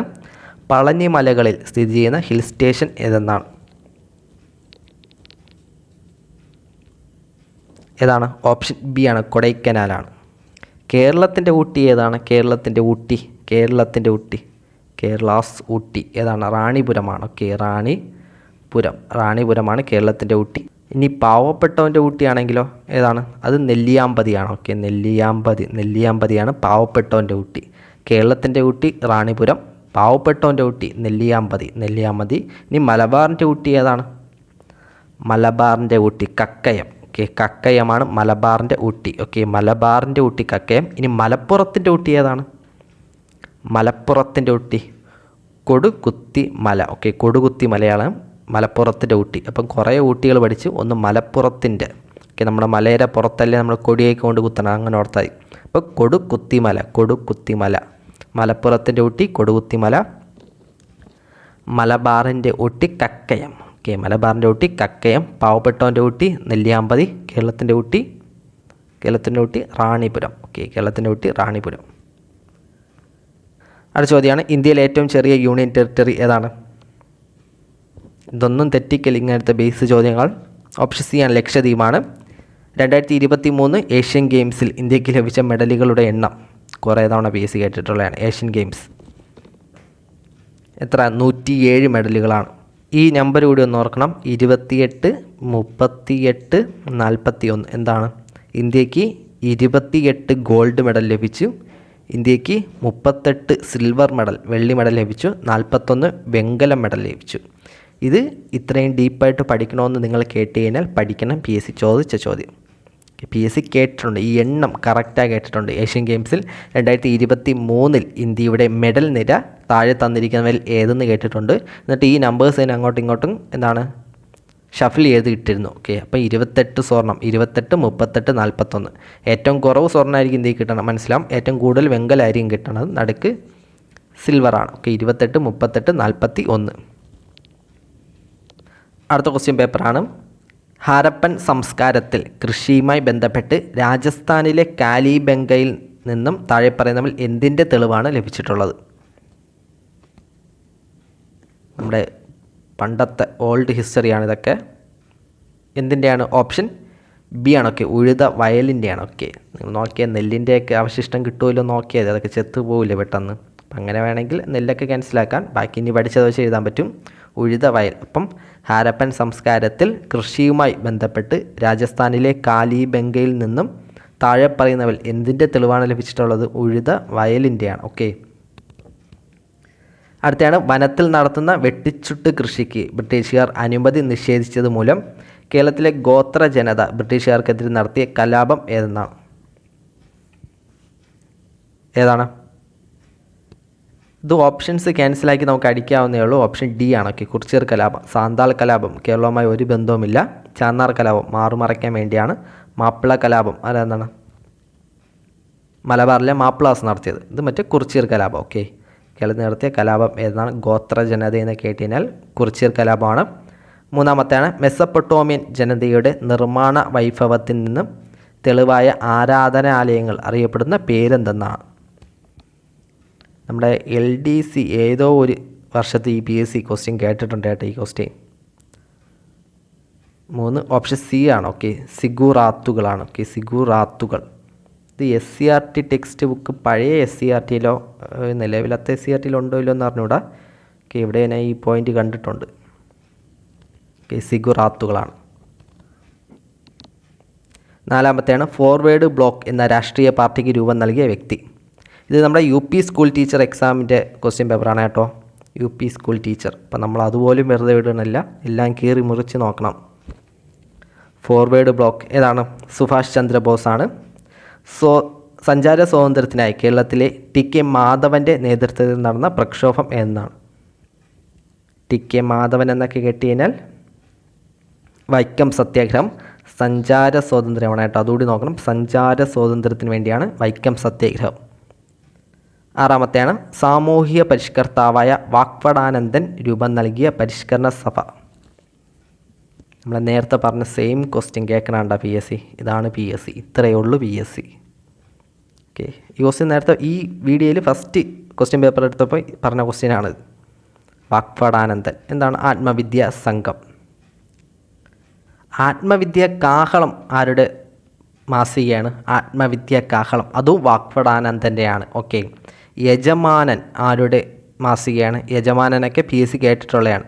യജമാനൻ അതും വാഗ്ഭടാനന്ദൻ്റെ മാസികയാണ്. ഓക്കെ, യജമാനൻ, ആത്മവിദ്യ കാഹളം. അഭിനവ കേരളം ആരുടെയാണ്? വാഗ്ഭടാനന്ദൻ്റെയാണ്. ഓക്കെ, വാഗ്ഭടാനന്ദൻ്റെ മാസികയാണ് അഭിനവ കേരളവും. അതുപോലെ തന്നെ അഭിനവ കേരളം എന്തിൻ്റെ മുഖപത്രമായിരുന്നു? എന്തിൻ്റെ നമ്മൾ പറഞ്ഞ ആത്മവിദ്യാ സംഘത്തിൻ്റെ മുഖപത്രമായിരുന്നു അഭിനവ കേരളം. ഓക്കെ, അഭിനവ കേരളം ആത്മവിദ്യാ സംഘത്തിൻ്റെ മുഖപത്രമായിരുന്നു. വാഗ്ഭടാനന്ദൻ ആത്മവിദ്യാ സംഘം സ്ഥാപിച്ച വർഷം എന്നാണ് കേട്ടിട്ടുള്ളതാണ് PSC 1917. 1917 സ്ഥാപിച്ചു. അഭിനവ കേരളമായിരുന്നു അതിൻ്റെ മുഖപത്രം. അതുപോലെ തന്നെ ആത്മവിദ്യാ സംഘത്തിൻ്റെ ആശയങ്ങൾ കുറിച്ച് വിവരിക്കുന്ന കവിത ഉണ്ട്. അതേത് കവിതയാണ്? ഏത് കവിത? സ്വതന്ത്ര ചിന്താമണി എന്ന കവിതയിലാണ്. ഓക്കെ, സ്വതന്ത്ര ചിന്താമണി എന്ന കവിതയിലാണ് ആത്മവിദ്യാ സംഘത്തിൻ്റെ ആശയങ്ങളെക്കുറിച്ച് വിവരിക്കുന്നത്. സ്വതന്ത്ര ചിന്താമണി PSC കേട്ടിട്ടുള്ളതാണ്. ബാലഗുരു എന്നറിയപ്പെടുന്ന നവോത്ഥാന നായകൻ ആരാണ്? ബാലഗുരു, അത് വാഗ്ഭടാനന്ദനാണ്. ഓക്കെ, ബാലഗുരു എന്നറിയപ്പെടുന്നത് വാഗ്ഭടാനന്ദനാണ്. അപ്പോൾ നമ്മൾ ആത്മവിദ്യാ സംഘം ഒരു വീഡിയോയിൽ 2 പ്രാവശ്യം കേൾക്കുകയാണ് ഈ ക്വസ്റ്റ്യൻ. അടുത്തതാണ് നമ്മുടെ സ്ഥിരം PSCയുടെ ലാഹോർ സമ്മേളനം. ഏതാണ്? 7ാമത്തെ ചോദ്യത്തിൻ്റെ ഉത്തരം. 29 ലാഹോർ സമ്മേളനത്തിൻ്റെ പ്രഖ്യാപനങ്ങളിൽ ഉൾപ്പെടാത്തത് ഏതെന്നാണ്? ഏതാണ്? ഓപ്ഷൻ സി ആണ്. ഓക്കെ, ഓപ്ഷൻ സി ആണ്. നെഹ്റു ഇന്ത്യൻ നാഷണൽ കോൺഗ്രസിൻ്റെ പ്രസിഡൻ്റായി തിരഞ്ഞെടുക്കപ്പെട്ടു. പൂർണ്ണ സ്വരാജ് 1930 ജനുവരി 26 സ്വാതന്ത്ര്യ ദിനമായി ആചരിക്കുന്നു. ലാഹോർ സമ്മേളനമൊക്കെ വെരി വെരി ഇമ്പോർട്ടൻ്റ് ആണ് കേട്ടോ. കോഴിക്കോടും ആരുടെ നേതൃത്വത്തിലാണ് ഉപ്പ് നിയമലംഘനം ലംഘിച്ചത്? കോഴിക്കോട് ആരുടെ നേതൃത്വത്തിലാണ് ഉപ്പ് നിയമം ലംഘിച്ചത്?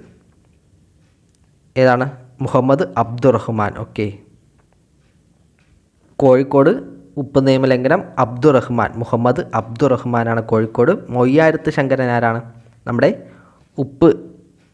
കേരളത്തിൽ ഉപ്പ് സത്യാഗ്രഹത്തിൻ്റെ പൈലറ്റ് ഏത് നേടിയാൽ മൊയ്യാരത്ത് ശങ്കരനാണ്. ഓക്കെ, ഉപ്പ് സത്യാഗ്രഹത്തിൻ്റെ പൈലറ്റ് ആരെന്ന് നേടിയാൽ മൊയ്യാരത്ത് ശങ്കരനാണ്. അടുത്ത ചോദ്യമാണ്, ദക്ഷിണാഫ്രിക്കയിൽ നിന്നും തിരിച്ചെത്തിയ ഗാന്ധിജി 1916 ഇന്ത്യയിൽ ആദ്യമായി പങ്കെടുത്ത പൊതുപരിപാടി ഒരു സർവകലാശാലയുടെ ഉദ്ഘാടന പരിപാടിയാണ് ഏതെന്നാണ്? ഇതും പ്രീവിയസ് ക്വസ്റ്റ്യൻ ആണ് കേട്ടോ. ഏതിൻ്റെയാണ്? ഓപ്ഷൻ ഡി ആണ്. ഓക്കെ, ബനാറസ് ഹിന്ദു സർവകലാശാല. ഇപ്പോൾ ഗാന്ധിജി ആദ്യമായി പങ്കെടുത്ത പൊതുപരിപാടി ഏതെന്ന് കേട്ടുകഴിഞ്ഞാലും ബനാറസ് ഹിന്ദു സർവകലാശാലയുടെ ഉദ്ഘാടനമാണ്. എന്നാണ് സ്ഥാപിച്ചത് ബനാറസ് ഹിന്ദു യൂണിവേഴ്സിറ്റി? 1916 ഉദ്ഘാടനം എന്ന് പറഞ്ഞാൽ അപ്പോൾ ബനാറസ് ഹിന്ദു സർവകലാശാല സ്ഥാപിച്ചതും 1916 ആരാണ് സ്ഥാപിച്ചത്? മദൻ മോഹൻ മാളവിയാണ്. ഓക്കെ, MMM മദൻ മോഹൻ മാളവിയാണ് ബനാറസ് ഹിന്ദു യൂണിവേഴ്സിറ്റി സ്ഥാപിച്ചത് 1916. വർഷവും പേരും എല്ലാം നോക്കി വയ്ക്കണം, ഇനിയുള്ള പരീക്ഷകൾക്ക് ഇതൊക്കെ കേൾക്കാൻ സാധ്യതയുണ്ട്. 10ാമത്തെയാണ് 1946 പുന്നപ്ര വയലാർ സമരം തിരുവിതാംകൂറിൽ ഏത് ദിവാൻ്റെ ഭരണപരിഷ്കാരങ്ങൾക്കെതിരെ നടന്ന സമരമാണ്? ഏത്? CP രാമസ്വാമി അയ്യറാണ്. 10. ഇന്ത്യ വികസിപ്പിച്ച് പുനരുപയോഗിക്കാനാവുന്ന ബഹിരാകാശ വിക്ഷേപണ വാഹനത്തിൻ്റെ പേരെന്ത്? RLV reusable launch vehicle. അതിൻ്റെ പേരെന്തെന്നാണ്? ഏതാണ്? പുഷ്പക് ആണ്. ഓക്കെ, നമ്മുടെ പുഷ്പക വിമാനം ഓർത്താതി, പുഷ്പക്. സ്വതന്ത്രമായി ടാർഗറ്റ് ചെയ്യാവുന്ന ഒന്നിലധികം റീ എൻട്രി വെഹിക്കിളുകൾക്ക് ഘടിപ്പിച്ച ഇന്ത്യയുടെ ബാലിസ്റ്റിക് മിസൈൽ. ജസ്റ്റ് ക്വസ്റ്റ്യൻസ് കയറി വന്നതാണ്, അപ്പം നോക്കിപ്പോ. അഗ്നി 5 ആണ് കേട്ടോ, അഗ്നി 5 ആണ്. സ്വതന്ത്രമായി ടാർഗറ്റ് ചെയ്യാവുന്ന ഒന്നിലധികം റീ എൻട്രി വെഹിക്കിളുകൾ ഘടിപ്പിച്ച ഇന്ത്യയുടെ ബാലിസ്റ്റിക് മിസൈൽ ഏതെന്ന് കേട്ടുകഴിഞ്ഞാൽ അഗ്നി 5 ആണ്. അഗ്നി 5 ആണ്. താഴെ പറയുന്നവൽ ഇന്ത്യയിലെ ഏറ്റവും നീളം കൂടിയ 3ാമത്തെ നദി ഏതെന്നാണ്?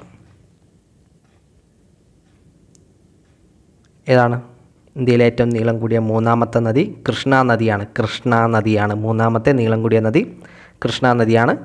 താഴെ പറയുന്നവൽ ഏതാണ് ഇന്ത്യയുടെ കിഴക്കൻ തീരസമതലത്തിൻ്റെ ഭാഗമല്ലാത്തത്? കിഴക്കൻ തീരസമതലം കൊങ്കണാണ് വരാത്തത്, ബാക്കി 3 പറഞ്ഞതാണ്. 15 രാഷ്ട്രപതിയുടെ ചുമതലകളിൽ ഉൾപ്പെടാത്ത പ്രസ്താവന ഏതെന്നാണ്? ക്വസ്റ്റ്യൻ കയറി പറഞ്ഞതാണ്, നോക്കണം, ഉത്തരം പറ എന്നാലും. ഏതാണ്? രാജ്യസഭ സമ്മേളനത്തിൽ അധ്യക്ഷം വഹിക്കുന്ന ആരാണ്? വൈസ് പ്രസിഡൻ്റാണ്. ദേഹർജി തീർപ്പ് കൽപ്പിക്കൽ, സർവ്വസൈനാധിപൻ, അടിയന്തരാവസ്ഥ പ്രഖ്യാപിക്കൽ. ഇതൊക്കെ കിട്ടാവുന്ന ചോദ്യമുള്ളൂ. 16ാമത്തെയാണ് സാമൂഹിക സംഘമായ കുടുംബത്തിൻ്റെ സവിശേഷതകളിൽ ശരി അല്ലാത്തത് ഏതെന്നാണ്?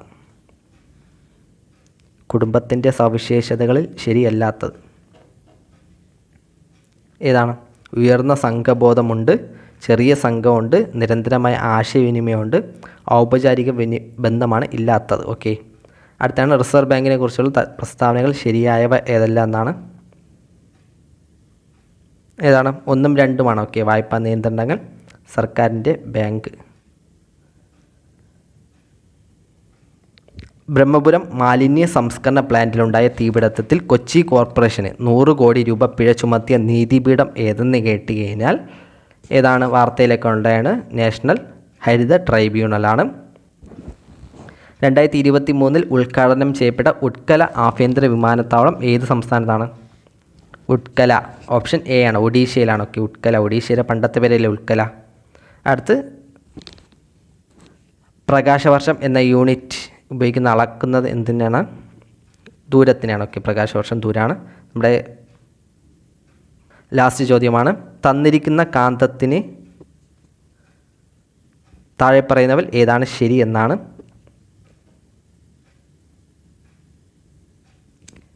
ഏതാണ്? ഓപ്ഷൻ ബി ആണ്. ഓക്കെ, 2 ധ്രുവങ്ങൾക്കും തുല്യ ശക്തിയാണ്. ഓക്കെ, ഇന്ത്യൻ ഭരണഘടന, ഇന്ത്യൻ സാമ്പത്തിക ശാസ്ത്രം, ഈ 2 മേഖലയിൽ നിന്നും PSC ചോദിച്ചിട്ടുള്ള ക്വസ്റ്റ്യൻസ് നമ്മൾ കവർ ചെയ്യുകയാണ്. ഇന്ത്യൻ ഭരണഘടന സംബന്ധിച്ച് താഴെ പറയുന്നവൽ ശരിയായ പ്രസ്താവന ഏതെന്നാണ്? ഇന്ത്യൻ ഭരണഘടന സംബന്ധിച്ച് ശരിയായ സ്റ്റേറ്റ്മെൻറ്റ് ഏതെന്നാണ്? ഇങ്ങനത്തെ ക്വസ്റ്റ്യൻസ് വരുമ്പോൾ ആദ്യം നിങ്ങൾ ശ്രദ്ധിക്കേണ്ടത് ശരിയായിട്ടുള്ള സ്റ്റേറ്റ്മെൻ്റ് ആണോ അതോ റോങ് സ്റ്റേറ്റ്മെൻ്റ് ആണോ തിരഞ്ഞെടുക്കേണ്ടതെന്ന് ശ്രദ്ധിക്കണം. ഒട്ടുമിക്കവർക്കും അതൊക്കെ മാറിപ്പോകുന്നതാണ്. നിർദ്ദേശ തത്വങ്ങൾ ഭരണഘടനയുടെ 4-ാം അധ്യായത്തിലാണ്. മൗലിക അവകാശങ്ങൾ 6 എണ്ണമുണ്ട്. ഭരണഘടനയുടെ ആമുഖം എഴുതി ഡോക്ടർ രാജേന്ദ്ര പ്രസാദാണ്. ലിഖിത ഭരണഘടനയാണ് ഇന്ത്യയുടേത്.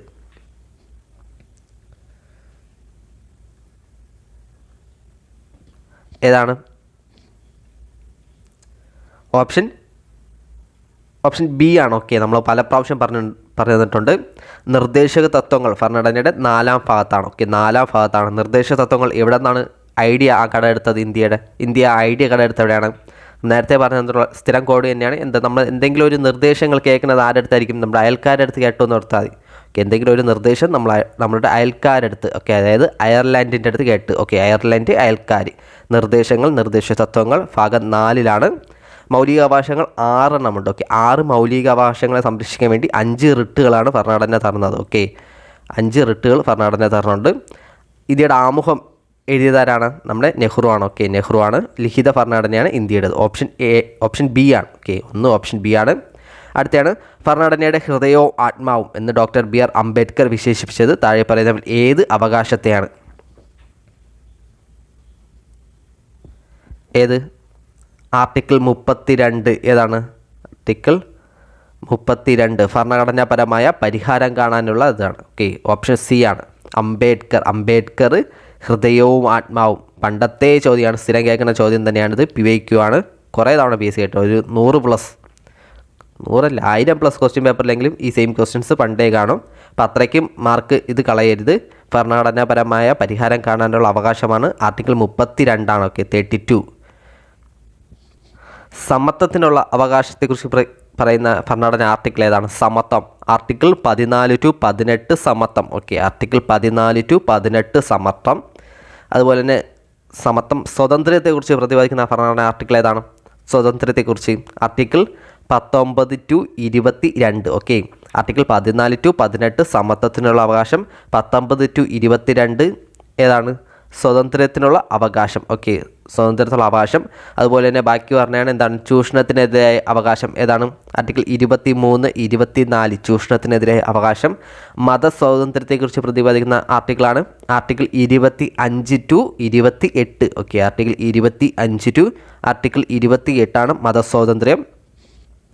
പിന്നെയാണ് നമ്മുടെ ഭരണഘടനാപരമായ പ്രതിവിധിക്കുള്ള ഇടയ്ക്ക് നമ്മുടെ സാംസ്കാരികവും വിദ്യാഭ്യാസപരമായ അവകാശം. അതേതാണ്? ആർട്ടിക്കിൾ 29 to 30 ആർട്ടിക്കിൾ 29ഉം 30 സാംസ്കാരികം വിദ്യാഭ്യാസപരമായ അവകാശത്തെക്കുറിച്ച് പ്രതിപാദിക്കുന്ന ഭരണഘടന ആർട്ടിക്കിൾ. പിന്നെ പറഞ്ഞാൽ നമ്മുടെ ഭരണഘടനാപരമായ പ്രതിവിധിക്കുള്ള അവകാശം ഏതാണ്? ആർട്ടിക്കിൾ 32. ഓക്കെ, ഇപ്പം ഇത്രയും ആർട്ടിക്കിൾസ് ഒന്ന് നോക്കി വയ്ക്കണം, കാരണം PSC ഇങ്ങനെ തന്നെ കേട്ടിട്ടുണ്ട്. ഓക്കെ, അടുത്ത ചോദ്യമാണ് ഇന്ത്യൻ ഭരണഘടന അംഗീകരിച്ചത് എന്നാണ്? ഇന്ത്യൻ ഭരണഘടന അംഗീകരിച്ചത് ഓപ്ഷൻ ഡി ആണ്. ഓക്കെ, 1949 നവംബർ 26-നാണ്. 49 നവംബർ 26-നാണ് അംഗീകരിച്ചത്. നിർദ്ദേശക തത്വങ്ങൾ ഭരണഘടനയിൽ ഉൾപ്പെടുത്തിയത് ആരാണ്? നിർദ്ദേശക തത്വങ്ങൾ ഉൾപ്പെടുത്തിയത്? ഓപ്ഷൻ ബി ആണ്, നമ്മുടെ മഹാത്മാഗാന്ധിജിയുടെയാണ്. മഹാത്മാഗാന്ധിജിയുടെ ഐഡിയാസാണ് ഏറ്റവും കൂടുതൽ അതിലുള്ളത്. അതുകൂടി ഒന്ന് ജസ്റ്റ് ഒന്ന് ഓർത്ത് വയ്ക്കണം കേട്ടോ. ഇന്ത്യൻ ഭരണഘടന ആദ്യമായി ഭേദഗതി ചെയ്തത് എന്നാണ്? ഇന്ത്യൻ ഭരണഘടന ആദ്യമായി ഭേദഗതി ചെയ്തത്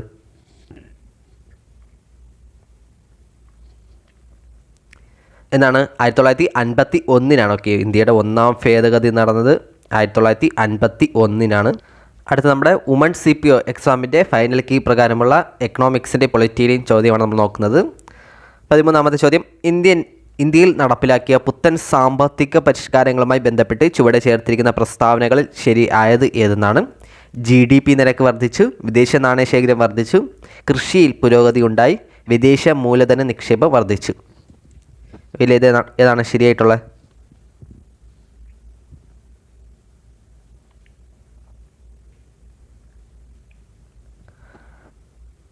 ഏതാണ്? ഓപ്ഷൻ ബി ആണ്. ഓക്കെ, ഓപ്ഷൻ ബി ആണ്. 1, 2, 4 GDPയിൽ GDP നിരക്ക് വർദ്ധിച്ചു. GDP വർദ്ധിച്ചു, അതുപോലെ തന്നെ വിദേശ നാണയശേഖരം വർദ്ധിച്ചു, പിന്നെ വിദേശ മൂലധന നിക്ഷേപവും വർദ്ധിച്ചു. PSCയുടെ എക്കണോമിക്സ് ഭാഗത്ത് നിന്ന് ഇപ്പം കത്തി നിൽക്കണതാണ് കേട്ടോ ഈ 1991 ഇതൊക്കെ റിഫോംസൊക്കെ. 1991 അതുപോലെ നമ്മുടെ ഗ്രീൻ റവല്യൂഷൻ, ഹരിത വിപ്ലവം, ഇത് രണ്ടും +1 +2 ടെക്സ്റ്റ് ബുക്കിലുള്ളതൊക്കെ നന്നായിട്ട് വായിച്ച് പഠിച്ചിട്ട് പോയ, കാരണം ആ ലെവലിലാണ് PSC കേൾക്കുന്നത്. നമ്മുടെ 10th ലെവലിൽ പോലും എന്താണ് +1 +2 ടെക്സ്റ്റ് ബുക്കിൽ നിന്നാണ് ഗ്രീൻ റവല്യൂഷനും അതേപോലെ 91 റിഫോംസൊക്കെ PSC കേൾക്കുന്നത്. അപ്പം ആ ടെക്സ്റ്റ് ബുക്കൊന്ന് വായിച്ചിട്ട് പോണത് നല്ല. ഓക്കെ, അടുത്ത ചോദ്യമാണ്, താഴെ പറയുന്ന വിവിധ ധനകാര്യ സ്ഥാപനങ്ങൾ അവയുടെ ആസ്ഥാനങ്ങൾ എന്നിവയുടെ പട്ടികയിൽ യോജിക്കാത്തത് കണ്ടെത്താനാണ്? ലോക വ്യാപാര സംഘടന, ലോകബാങ്ക്, അന്താരാഷ്ട്ര നാണയനിധി, ഏഷ്യൻ വികസന ബാങ്ക്.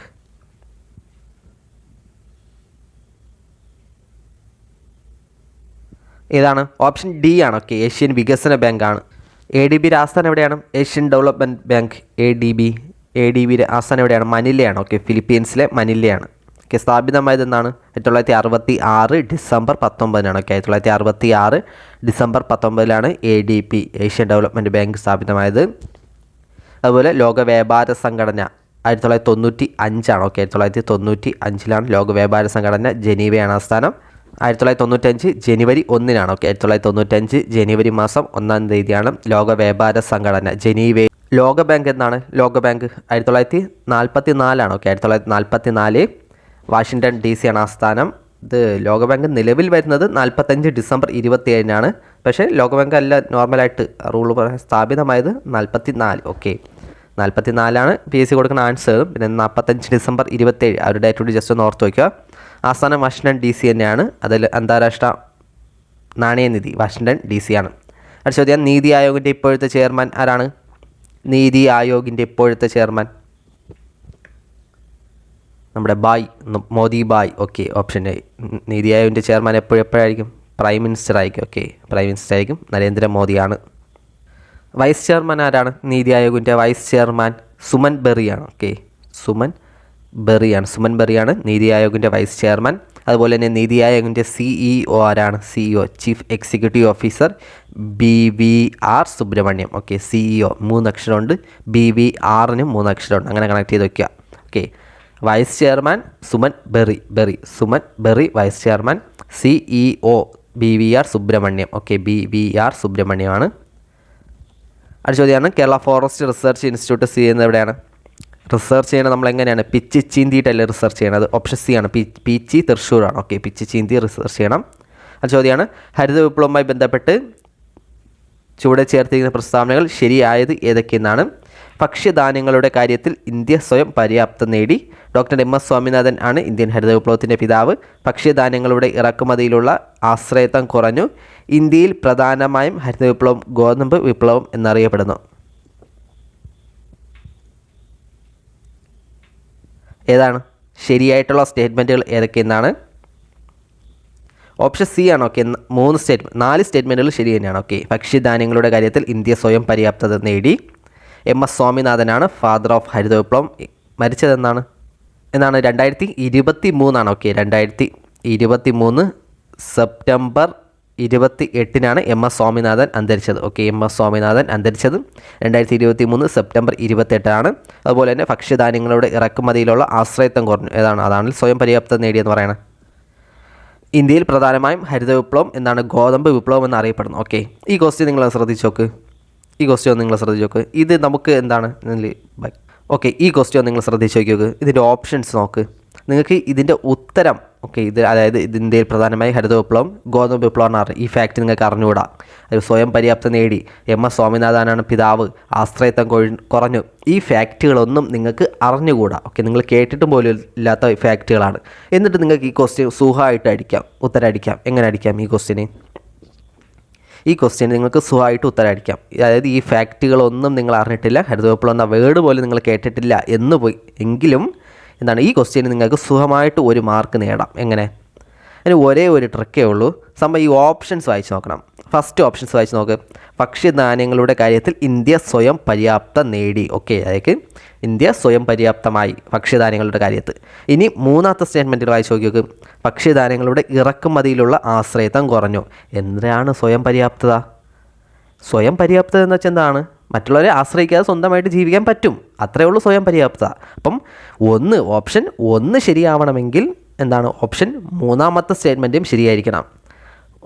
മൂന്നാമത്തെ ഓപ്ഷൻ തെറ്റായി കഴിഞ്ഞാൽ ഒന്നാമത്തെ ഓപ്ഷനോ തെറ്റാണ്. കാരണം ഒന്നാമത്തെ ഓപ്ഷനും മൂന്നാമത്തെ ഓപ്ഷനും ഒരേ കാര്യം തന്നെയാണ്, 2 രീതിയിൽ പറഞ്ഞിരിക്കുന്നതേ ഉള്ളൂ. ഓക്കെ, ഒന്ന് നേരിട്ട് മൂക്കി പിടിച്ചിരിക്കുന്നു, ഒന്ന് വളഞ്ഞ് മൂക്കി പിടിച്ചിരിക്കുന്നു. അത്രയേ ഉള്ളൂ സംഭവം. ഓക്കെ, അതായത് ഒന്നാമത്തെ ഓപ്ഷൻ ശരിയെങ്കിൽ മൂന്നാമത്തെ ഓപ്ഷൻ ശരി, അല്ലെങ്കിൽ ഒന്നാമത്തെ തെറ്റെങ്കിൽ മൂന്നാമത്തെയും തെറ്റി. അതാണ് സ്വയം പര്യാപ്തത നേടിയത് പറഞ്ഞാൽ മറ്റുള്ളവരടുത്തുള്ള ആശ്രയത്വം കുറഞ്ഞു. അത്രയേ ഉള്ളൂ. അപ്പോൾ ഇവിടെ നോക്കണം, അതായത് 1ഉം 3ഉം ശരിയായിട്ടുള്ള ഏതെങ്കിലും ഓപ്ഷൻ ഉണ്ടോ നോക്കണം. ഒരേ ഒരു ഓപ്ഷനേ ഉള്ളൂ, ഓപ്ഷൻ സി. ഓക്കെ, അപ്പം ഇങ്ങനെയും ചില ക്വസ്റ്റ്യൻസൊക്കെ ഉത്തരം എഴുതാം. ഓക്കെ, അതുകൂടി നിങ്ങളൊന്ന് അറിഞ്ഞിരിക്കണം. എന്തെങ്കിലും ഒരു ക്വസ്റ്റ്യൻ കണ്ടുകഴിഞ്ഞാൽ അറിഞ്ഞൂടെന്ന് തോന്നിക്കഴിഞ്ഞാൽ വിട്ടിട്ട് അവസാന നിമിഷം സമയം ഉണ്ടെങ്കിൽ ഇങ്ങനെ ജസ്റ്റ് ഒന്ന് തിങ്ക് ചെയ്ത് നോക്കണം. ഓക്കെ, ഇങ്ങനെയൊക്കെ ഒന്ന് അല്പം ഒരു ഐഡിയ. ഓക്കെ, എന്തെങ്കിലും ഓപ്ഷൻസൊക്കെ നമുക്ക് എലിമിനേറ്റ് ചെയ്ത് കളയാൻ പറ്റുമോ എന്നൊക്കെ നോക്കി ഒന്ന് ചെയ്ത് നോക്കണം. കേട്ടോ, ആദ്യമേ ഇരുന്ന് ചെയ്ത് ഞാൻ പറയില്ല, അവസാന നിമിഷം. ഓക്കെ, നല്ല അറിയാവുന്ന ക്വസ്റ്റ്യൻസൊക്കെ എഴുതിയതിന് ശേഷം ബാക്കി സമയമുണ്ടെങ്കിൽ ഇങ്ങനെ നോക്കിയാൽ മതി. അടുത്ത ക്വസ്റ്റ്യനാണ്, ആസൂത്രണ കമ്മീഷൻ നിലവിൽ വന്നത് എന്നാണ് ആസൂത്രണ കമ്മീഷൻ? 1950. ഓക്കെ, 18 ഓപ്ഷൻ എ ആണ്. 19ാമത്തെ ചോദ്യം, ഭരണഘടനാ നിർമ്മാണ സമിതിയുമായി ബന്ധപ്പെട്ട് താഴെ പറയുന്നവയിൽ പ്രസ്താവനകളിൽ ശരി ആയത് ഏതൊക്കെയെന്നാണ്? ഭരണഘടനാ നിർമ്മാണ സമിതിയുടെ പ്രഥമ സമ്മേളനം 1946 ഡിസംബർ 9 നടന്നു. സമിതിയുടെ മുഴുവൻ അംഗങ്ങളും രാജ്യത്തിൻ്റെ വിവിധ പ്രവിശ്യകളിൽ നിയമസഭാ അംഗങ്ങളും നേരിട്ട് തിരഞ്ഞെടുത്തവരാണ്. സമിതിയുടെ രൂപീകരണം ക്യാബിനറ്റ് മിഷൻ നിർദ്ദേശപ്രകാരം അനുസരിച്ചാണ്.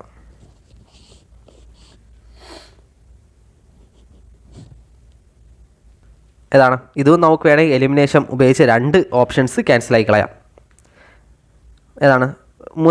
രണ്ടാമത്തെ സ്റ്റേറ്റ്മെൻറ്റ് ഒന്ന് വായിച്ച് നോക്കിയോക്ക്. സമിതിയുടെ മുഴുവൻ അംഗങ്ങളും രാജ്യത്തിൻ്റെ വിവിധ പ്രവിശ്യകൾ നിയമസഭാ അംഗങ്ങൾ നേരിട്ട് തിരഞ്ഞെടുത്തവരാണ്. ഇത് ഉണ്ടോ? കാരണം സമിതിയിലെ മുഴുവൻ അംഗങ്ങളും, ഇന്ത്യയിൽ നേരെ ഒരു ഭരണഘടനയില്ല, ഇന്ത്യക്ക് സ്വാതന്ത്ര്യമില്ല, അതുപോലെ തന്നെ ബ്രിട്ടീഷിൻ്റെ കീഴിലാണ് ആ സമയത്തും. ഓക്കെ, ആ സമയത്തും ബ്രിട്ടീഷ് ഭരണത്തിൻ്റെ കീഴിലാണ്. ജനങ്ങൾക്ക് തിരഞ്ഞെടുപ്പ് എന്നൊരു സമ്പ്രദായം പോലും ഐഡിയ പോലും ഇല്ലാത്ത കാലത്ത് നിയമസഭ അംഗങ്ങൾ മുഴുവനും നേരിട്ട് തിരഞ്ഞെടുത്തവരാണെന്ന് പറയുന്നത് സ്റ്റേറ്റ്മെൻറ്റ് എന്തുമാത്രം പൊട്ടത്തരമെന്ന് നിങ്ങളൊന്ന് ആലോചിച്ച് നോക്ക്. ആ സ്റ്റേറ്റ്മെൻറ്റ് പൊട്ടയെന്ന് പറഞ്ഞു കഴിഞ്ഞാൽ ഓപ്ഷൻ സിയും ഓപ്ഷൻ ഡിയും നമുക്ക് ക്യാൻസലാക്കാം. പിന്നെ ഉള്ളത് ഓപ്ഷൻ എയും ബിയും. ഇതിലിനി നിങ്ങൾ ഫാക്ച്വൽ ഡാറ്റ വെച്ച് നിങ്ങൾക്ക് അടിക്കാൻ പറ്റൂ. ഓപ്ഷൻ ബി ആണ് ഉത്തരം. ഓക്കെ, 1ഉം 3ഉമാണ്. 46 ഡിസംബർ 9 അതുപോലെ തന്നെ ക്യാബിനറ്റ് മിഷൻ്റെ. ഓക്കെ, ഓപ്ഷൻ ബി ആണ് ഉത്തരം. അടുത്ത ചോദ്യമാണ് 20ാമത്തെയാണ്. കേരളത്തിലെ ഭരണകൂടം അഴിമതി ആരോപണങ്ങൾ പരിഹരിക്കുന്നതിനുമായി നിലവിൽ വന്ന കമ്മീഷൻ ഏതാണ്? ഓപ്ഷൻ ബി ആണ്, സംസ്ഥാന ലോകായുക്തയാണ്. ഓക്കെ, കേരള സംസ്ഥാന ലോകായുക്തയാണ്. ലോകായുക്തയുടെ കാലാവധി എപ്പോഴാണ്? 5 വർഷമാണ്. ഓക്കെ, 5 വർഷമാണ് ലോകായുക്തയുടെ കാലാവധി. കേരളത്തിൽ എന്നാണ് ലോകായുക്ത ആദ്യമായി വന്നത്? കേരളത്തിൽ ലോകായുക്ത നിലവിൽ വന്നത് 1998 നവംബർ 15 കേരളത്തിൽ ആദ്യമായി ലോകായുക്ത നിലവിൽ വന്നത്. ഓക്കെ, പക്ഷേ കേരളത്തിൽ ആദ്യമായി ലോകായുക്ത അധികാരം ഏറ്റതെന്ന് കേട്ടുകഴിഞ്ഞാൽ 98 ഡിസംബർ 24 നോക്കിയില്ലെങ്കിൽ കുഴപ്പമില്ല. ഇതൊന്നും പഠിച്ചു. 98 നവംബർ 15 ഒന്ന് പഠിച്ചു വയ്ക്കുക. ഓക്കെ, 98 നവംബർ 15 ആദ്യത്തെ ലോകായുക്ത. ഓക്കെ, കേരളത്തിലെ ആദ്യത്തെ ലോകായുക്ത ആരെന്ന് പറയുന്നത് ആരാണ്? PC ബാലകൃഷ്ണനാണ് കേരളത്തിലെ ആദ്യത്തെ ലോകായുക്ത. നിലവിലെ ലോകായുക്ത ആരാണ് കേരളത്തിലെ? N അനിൽകുമാറാണ്. ഓക്കെ, N അനിൽകുമാറാണ് നിലവിലെ ലോകായുക്ത. അതുപോലെ തന്നെ ലോകായുക്ത നിയമം നിലവിൽ വന്ന ആദ്യത്തെ ദക്ഷിണേന്ത്യൻ സംസ്ഥാനം എന്ന് കേട്ടിനാൽ നമ്മുടെ ആന്ധ്രാപ്രദേശാണ്. ഓക്കെ, പിന്നെ നമ്മുടെ ലോകായുക്ത ദിനവും നവംബർ 15-നാണ്. അടുത്ത ചോദ്യം, ഇന്ത്യൻ ഭരണഘടന ഒരു കുറ്റാരോപിതന് നൽകുന്ന അവകാശങ്ങൾ ഏതൊക്കെയെന്ന് കണ്ടെത്താനാണ്. ഒരേ വ്യക്തിയും ഒരേ കുറ്റത്തിന് ഒന്നിലധികം തവണ ശിക്ഷിക്കാൻ പാടുള്ളതല്ല. ഒരേ നിയമം നിലവിൽ വരുന്നതിന് മുമ്പുള്ള നടപടികൾ കുറ്റകൃത്യമായി പ്രഖ്യാപിക്കാൻ പാടില്ല. ഒരു വ്യക്തിയെയും തെറ്റിന് തനിക്കെതിരായ തെളിവുകൾ നൽകാൻ നിർബന്ധിക്കാൻ പാടില്ല. ഏതാണ്? ഓപ്ഷൻ ഡി ആണ്. ഓക്കെ, 3 സ്റ്റേറ്റ്മെൻറ്റുകളും ശരി തന്നെയാണ്. അടുത്ത ചോദ്യം, കേരള സർക്കാരിൻ്റെ നവകേരളം കർമ്മ പദ്ധതിയിൽ പെടാത്ത പദ്ധതി കണ്ടെത്താനാണ്. ഏതാണ്? ഓപ്ഷൻസ് വായിച്ചു നോക്കണം. നവകേരള പദ്ധതിയിൽ വരാത്തത് ഏതാണ്? ലൈഫ് മിഷൻ വരും, ഹരിത കേരള മിഷൻ വരും, ആർദ്ര മിഷൻ വരും. നവകേരള സദസ്സാണ് വരാത്തത്. അടുത്ത ചോദ്യം 23ാമത്തെ ചോദ്യമാണ്. ആനുപാതിക പ്രാതിനിധ്യ വ്യവസ്ഥ പ്രകാരമുള്ള തെരഞ്ഞെടുപ്പുമായി ബന്ധപ്പെട്ട പ്രസ്താവനകൾ വായിച്ച് ഉത്തരം എഴുതാനാണ്. ഓരോ നിയോജക മണ്ഡലങ്ങളും ഭൂമിശാസ്ത്രപരമായി വലിയ ഭൂപ്രദേശങ്ങളായിരിക്കും. ഓരോ നിയോജക മണ്ഡലത്തിൽ നിന്നും ഒന്നിലധികം പ്രതിനിധികൾ തിരഞ്ഞെടുക്കുന്നു. വോട്ടർമാർക്ക് സ്ഥാനാർത്ഥിക്ക് നേരിട്ട് വോട്ട് ചെയ്യാൻ സാധിക്കും, വോട്ട് നൽകുവാൻ സാധിക്കും. ഇതിലേതാണ്? ഏതാണ്? ആനുപാതിക പ്രാതിനിധ്യ വ്യവസ്ഥയുമായി ബന്ധപ്പെട്ട് ഓപ്ഷൻ ഡി ആണ്. ഓക്കെ, 1, 3 ആനുപാതിക പ്രാതിനിധ്യ വ്യവസ്ഥയുമായി ബന്ധപ്പെട്ടുള്ള ശരിയായിട്ടുള്ളത്. ഇത് നമ്മുടെ NCERT ടെക്സ്റ്റ് ബുക്കിൽ SCERT SCERT +1 ടെക്സ്റ്റ് ബുക്കിൽ ഒരു പാഠത്തുണ്ട്. ഏതാണ്? നമ്മുടെ തിരഞ്ഞെടുപ്പ് വ്യവസ്ഥ, അങ്ങനെ എന്തിനാണ് ചാപ്റ്ററിൻ്റെ നെയിം? ജസ്റ്റ് ഒരു മിനിറ്റ് നോക്കിയിട്ട് പറയാമേ. ചാപ്റ്ററിൻ്റെ പേര് ഓക്കെ, തിരഞ്ഞെടുപ്പും പ്രാതിനിധ്യം, ചാപ്റ്റർ 3 ആണ്. ഓക്കെ, ഇലക്ഷൻ ആൻഡ് റെപ്രസെൻറ്റേഷൻ എന്ന ചാപ്റ്ററിൽ പറഞ്ഞാണ്. പ്രത്യേകം ഒരു ടേബിളായിട്ട് PSC അല്ല, ആ ടെക്സ്റ്റ് ബുക്കിലുണ്ട്. ഓക്കെ, അപ്പോൾ ജസ്റ്റ് ഒന്ന് വായിച്ച് നോക്കാം. നമുക്കത് പ്രാതിനിധ്യം, ആനുപാതിക പ്രാതിനിധ്യം, അതിൻ്റെ പോയിന്റുകൾ മാത്രം വായിച്ച് നോക്കാം. ഫസ്റ്റ് പോയിൻ്റാണ് അതിൽ പറയുന്നത്, ഏറ്റവും വലിയ ഭൂപ്രദേശം നിയോജക മണ്ഡലങ്ങളായി നിജപ്പെടുത്തിയിരിക്കും. ഓക്കെ, വലിയ ഭൂപ്രദേശത്തെ നിയോജക മണ്ഡലങ്ങളായി നിജപ്പെടുത്തിയിരിക്കും. ചിലപ്പോൾ രാജ്യം മുഴുവൻ ഒറ്റ നിയോജക മണ്ഡലമായിരിക്കും. ഏതിലാണ്? ആനുപാതിക പ്രാതിനിധ്യ വ്യവസ്ഥയിൽ. ഓക്കെ, വലിയ ഭൂപ്രദേശത്തെ നിയോജക മണ്ഡലങ്ങളായി നിജപ്പെടുത്തിയിരിക്കും. ചിലപ്പോൾ രാജ്യം മുഴുവൻ ഒറ്റ നിയോജക മണ്ഡലമായിരിക്കും. അതിലുള്ള സെക്കൻഡ് പോയിൻ്റാണ്, ഒരു നിയോജക മണ്ഡലത്തിൽ നിന്നും ഒന്നിലധികം പ്രതിനിധികളെ തിരഞ്ഞെടുക്കാം. ഓക്കെ, ഒരു നിയോജക മണ്ഡലത്തിൽ നിന്നും ഒന്നിലധികം പ്രതിനിധികളെ തിരഞ്ഞെടുക്കാം. വോട്ടർമാർ പാർട്ടിക്കാണ് വോട്ട് നൽകുന്നത്. ഓക്കെ, വോട്ടർമാർ എന്താണ്? സ്ഥാനാർത്ഥിക്കല്ല വോട്ട് നൽകുന്നത്, പാർട്ടിക്കാണ്. വോട്ടർമാർ പാർട്ടിക്കാണ് വോട്ട് നൽകുന്നത്. ഓരോ പാർട്ടിക്കും അവർ ലഭിച്ച ആനുപാതികമായ സീറ്റ് ലഭിക്കുന്നു. അതായത് ഓരോ പാർട്ടിക്കാണ് വോട്ട് ലഭിക്കുന്നത്. ജനങ്ങൾ എത്രത്തോളം വോട്ട് ഇട്ടിട്ടുണ്ടോ, ഓരോ പാർട്ടിക്ക് ലഭിച്ചിട്ടുണ്ടോ, അതനുസരിച്ചുള്ള സീറ്റായിരിക്കും ലഭിക്കുന്നത്. അതുകൊണ്ടാണ് എന്താണ്, ഓരോ നിയോജക മണ്ഡലങ്ങളും ഒന്നിലധികം പ്രതിനിധികൾ തിരഞ്ഞെടുക്കപ്പെടുന്നത്. ഓക്കെ, അവിടെ അവർക്ക് എത്ര ശതമാനം വോട്ട് കിട്ടുന്നോ അതിനനുസരിച്ചുള്ള സീറ്റും അവർക്ക് കിട്ടുന്നുണ്ട്. അതുപോലെ തന്നെ വിജയിക്കുന്ന സ്ഥാനാർത്ഥിക്ക് ഭൂരിപക്ഷം വോട്ട് ലഭിക്കുന്നു. ഇതിൻ്റെ ഉദാഹരണങ്ങൾ നോക്കണം. ആനുപാതിക പ്രാതിനിധ്യ വ്യവസ്ഥയിലെ ഉദാഹരണങ്ങളാണ് Israel, Netherland. Okay, Israel, Netherland. ഇനി നിങ്ങൾ ശ്രദ്ധിക്കേണ്ട ഒരു കേസ് എന്ന് പറഞ്ഞാൽ, ഈ പോയിൻ്റ്, അതായത് നമുക്ക് കേവല ഭൂരിപക്ഷം ഉണ്ടല്ലോ, കേവല ഭൂരിപക്ഷമുണ്ട്. അതിൻ്റെ ഇപ്പുറത്താണ് ആനുപാതിക ഭൂരിപക്ഷം. ഓക്കെ, ആനുപാതിക ഭൂരിപക്ഷം. ഈ ടേബിളിൻ്റെ ഈ കേവല ഭൂരിപക്ഷ ഭാഗത്ത് നിന്നാണ് PSC നമ്മുടെ LDക്ക് ഈ കഴിഞ്ഞ LD എക്സാമിന് ഒരു question കേട്ടിരിക്കുന്നത്. Okay, Kannur Kollam LD എക്സാമിന് കേവല ഭൂരിപക്ഷത്തിൽ നിന്നാണ്, ആ ഭാഗത്ത് നിന്നാണ് എക്സാമ്പിൾ അടക്കം ഒരു ക്വസ്റ്റ്യൻ PSC കേട്ടിട്ടുള്ളത്. അപ്പം നിങ്ങൾ അത്രത്തോളം ഇമ്പോർട്ടൻ്റ് ആണ് ആ ഭാഗം. ഓക്കെ, +1 ടെക്സ്റ്റ് ബുക്കിലെ 3ാമത്തെ ചാപ്റ്റർ. ഓക്കെ, തിരഞ്ഞെടുപ്പും പ്രാതിനിധ്യം എന്നൊരു ചാപ്റ്ററാണ്. ജസ്റ്റ് ഒന്ന് വായിച്ച് നോക്കിയാൽ. ഓക്കെ, അതിൽ ഒരു വശത്തിൽ നിന്നുള്ളതാണ് ഈ ക്വസ്റ്റ്യൻ. ഓക്കെ, ആനുപാതിക പ്രാതിനിധ്യ വ്യവസ്ഥ എന്ന ക്വസ്റ്റ്യനുമായി ബന്ധപ്പെട്ടത്. അത് ടേബിൾ ഒറ്റ ടേബിളാണ്. ഓക്കെ, ഒറ്റ ടേബിൾ. ഈ വശത്തിൽ നിന്നാണ് ഈ ക്വസ്റ്റ്യൻ എടുത്തിട്ടുള്ളത്. ഇപ്പുറത്തെ വശത്തിൽ നിന്നാണ് നമ്മുടെ LD എക്സാമിന് ആ ക്വസ്റ്റ്യൻ കേട്ടിട്ടുള്ളത്. അപ്പോൾ അത്രയ്ക്കും ഇമ്പോർട്ടൻ്റ് ആയിട്ടുള്ള ഒരു ചാപ്റ്ററാണ്. നിങ്ങളത് ജസ്റ്റ് ഒന്ന് വായിച്ച് നോക്കുക. ഓക്കെ, അടുത്ത ക്വസ്റ്റ്യൻ നമുക്ക് നോക്കാം. 24ാമത്തെ ചോദ്യമാണ്. ഇന്ത്യയുടെ റിപ്പബ്ലിക് ദിന പരേഡ് നടക്കുന്ന രാഷ്ട്രപതി ഭവൻ മുതൽ ഇന്ത്യ ഗേറ്റ് വരെയുള്ള പാതയ്ക്ക് അടുത്തിടെ നൽകിയ പുതിയ പേര് എന്തെന്നാണ്? ഏതാണ് പുതിയ പേര്? ഓപ്ഷൻ സി ആണ്. Okay, Kartavya Path. Option C, Kartavya Path. Republic ദിന പരേഡ് നടക്കുന്നത് കർത്തവ്യപഥിലാണ്. രാഷ്ട്രപതി മുതൽ ഇന്ത്യ ഗേറ്റ് വരെയുള്ള ദൂരമാണ്. ഓക്കെ, അടുത്ത ക്വസ്റ്റ്യനാണ്. 25ാമത്തെ ചോദ്യം PSC ക്യാൻസലാക്കിയ ചോദ്യമായിരുന്നു. ഓക്കെ, ഡിലീറ്റ് ആക്കിയ ചോദ്യമായിരുന്നു. 26. കേരളത്തിലെ ഭിന്നശേഷിക്കാരായ വ്യക്തികൾക്ക് നൽകുന്ന ആരോഗ്യ ഇൻഷുറൻസ് പദ്ധതിയുടെ പേര് എന്തെന്നാണ്? ഭിന്നശേഷിക്കാർക്ക് ഏതാണ്? ഓപ്ഷൻ ഡി ആണ്. ഓക്കെ, ഭിന്നശേഷിക്കാർക്ക് വേണ്ടി നടത്തുന്ന ആരോഗ്യ ഇൻഷുറൻസ് പദ്ധതിയാണ് നിരാമയ പദ്ധതി. ഈ നിരാമയം അതിൻ്റെ ഓപ്പോസിറ്റ് വേർഡ് അതെന്താണ്? നിരാമയം. Malayalam vocabulary Amayam. Okay, Amayam. Just ഒന്ന് ഓർത്ത് വയ്ക്കാം. ആമയത്തിൻ്റെ ഓപ്പോസിറ്റാണ്, വിപരീത പദമാണ് നിരാമയം. നിരാമയം ആമയം, ആമയം നിരാമയം. 27ാമത്തെ ചോദ്യമാണ്. തന്നിട്ടുള്ള പ്രസ്താവനകളും CAG-യുമായി ബന്ധപ്പെട്ട് തെറ്റായ സ്റ്റേറ്റ്മെൻറ്റ് തിരഞ്ഞെടുക്കാനാണ്. ഓക്കെ, ഓപ്ഷൻസ് വായിച്ച് നോക്കുക.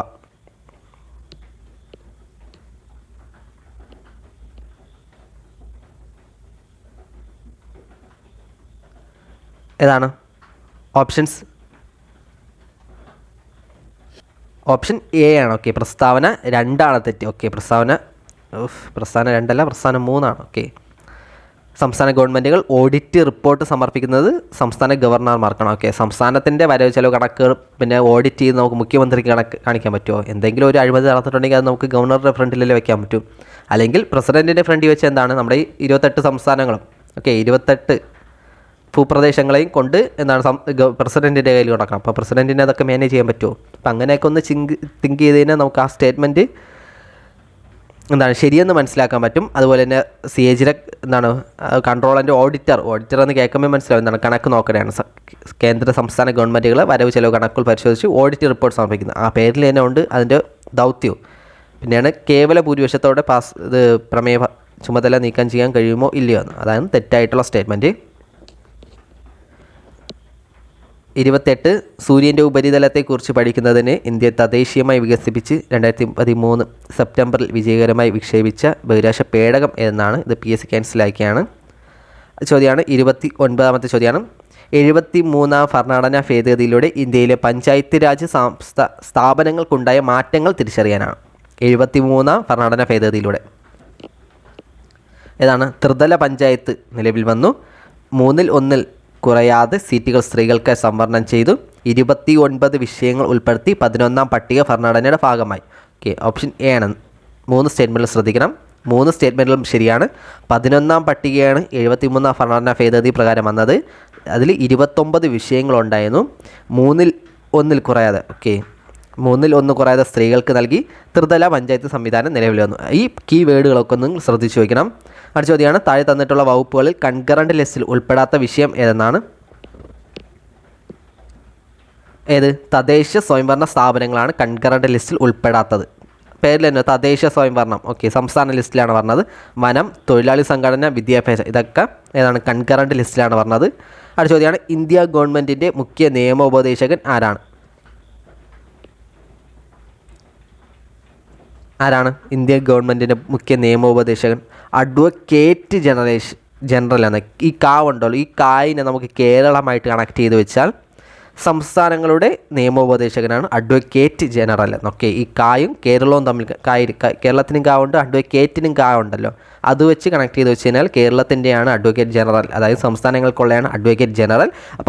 അപ്പോൾ ഗവൺമെൻറ് ഇന്ത്യ ദേശീയ തലത്തിൽ ഏതായിരിക്കും? Attorney general. Okay, option D ആണ്. ഈ 31 ഓപ്ഷൻ ഡി ആണ് ഉത്തരം. അറ്റോർണി ജനറലാണ്. ഇന്ത്യയിലെ നിലവിലത്തെ അറ്റോർണി ജനറൽ ആരാണ്? ആർ വെങ്കിട്ടരമണി. ഓക്കെ, വെങ്കിട്ടരമണിയാണ് നിലവിലുള്ള ഇന്ത്യയിലെ അറ്റോർണി ജനറൽ. അതുപോലെ നിലവിലെ സോളിസിറ്റർ ജനറൽ ആരാണ്? സോളിസിറ്റർ ജനറൽ തുഷാർ മേത്തയാണ്. ഓക്കെ, തുഷാർ മേത്ത. ഈ അഡ്വക്കേറ്റ് ജനറലിൻ്റെ തൊട്ട് താഴെ പറഞ്ഞു സോളിസിറ്റർ ജനറൽ തുഷാർ മേത്തയാണ്. കേരളത്തിലുള്ള ഇപ്പോഴത്തെ അഡ്വക്കേറ്റ് ജനറൽ ആരാണ്? ഇപ്പോഴത്തെ അഡ്വക്കേറ്റ് ജനറൽ ഓഫ് കേരള ഗോപാലകൃഷ്ണനാണ്. ഓക്കെ, ഗോപാലകൃഷ്ണൻ. GK എന്ന് ഓർത്ത് വെച്ചാൽ ഗോപാലകൃഷ്ണനാണ് നിലവിലെ അഡ്വക്കേറ്റ് ജനറൽ. ഇതിൽ അറ്റോർണി ജനറലിനെ കുറിച്ച് പ്രതിപാദിക്കുന്ന ഭരണഘടന ആർട്ടിക്കിളാണ് 76. അഡ്വക്കേറ്റ് ജനറലിനെ കുറിച്ച് പ്രതിപാദിക്കുന്ന ഭരണഘടന ആർട്ടിക്കിളാണ് 165 165. അടുത്ത ചോദ്യമാണ്. മനുഷ്യ ജീനോം പദ്ധതിയിലൂടെ കണ്ടെത്തിയ ഏറ്റവും വലിയ ജീന് ഏതെന്നാണ്? ഓപ്ഷൻ ഡി ആണ്. ഓക്കെ, നമ്മുടെ സബ്ജക്റ്റ് അല്ല, എന്നാലും പറഞ്ഞതേ ഉള്ളൂ. ഡിസ്ട്രോഫിനാണ്. അടുത്ത ക്വസ്റ്റ്യൻ പേപ്പറാണ്. ഇന്ത്യൻ ഭരണഘടനയുമായി ബന്ധപ്പെട്ട് തന്നിരിക്കുന്ന ജോഡികൾ തെറ്റായത് കണ്ടെത്താനാണ്.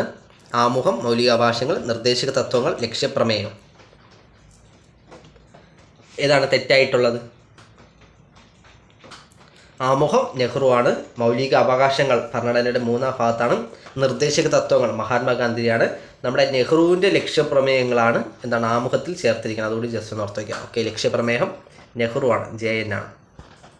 അടുത്ത ചോദ്യമാണ്. ഇന്ത്യൻ ഭരണഘടനയുടെ സവിശേഷത കണ്ടെത്താനാണ്. അറിയായിരിക്കും ഈ ക്വസ്റ്റ്യൻസൊക്കെ.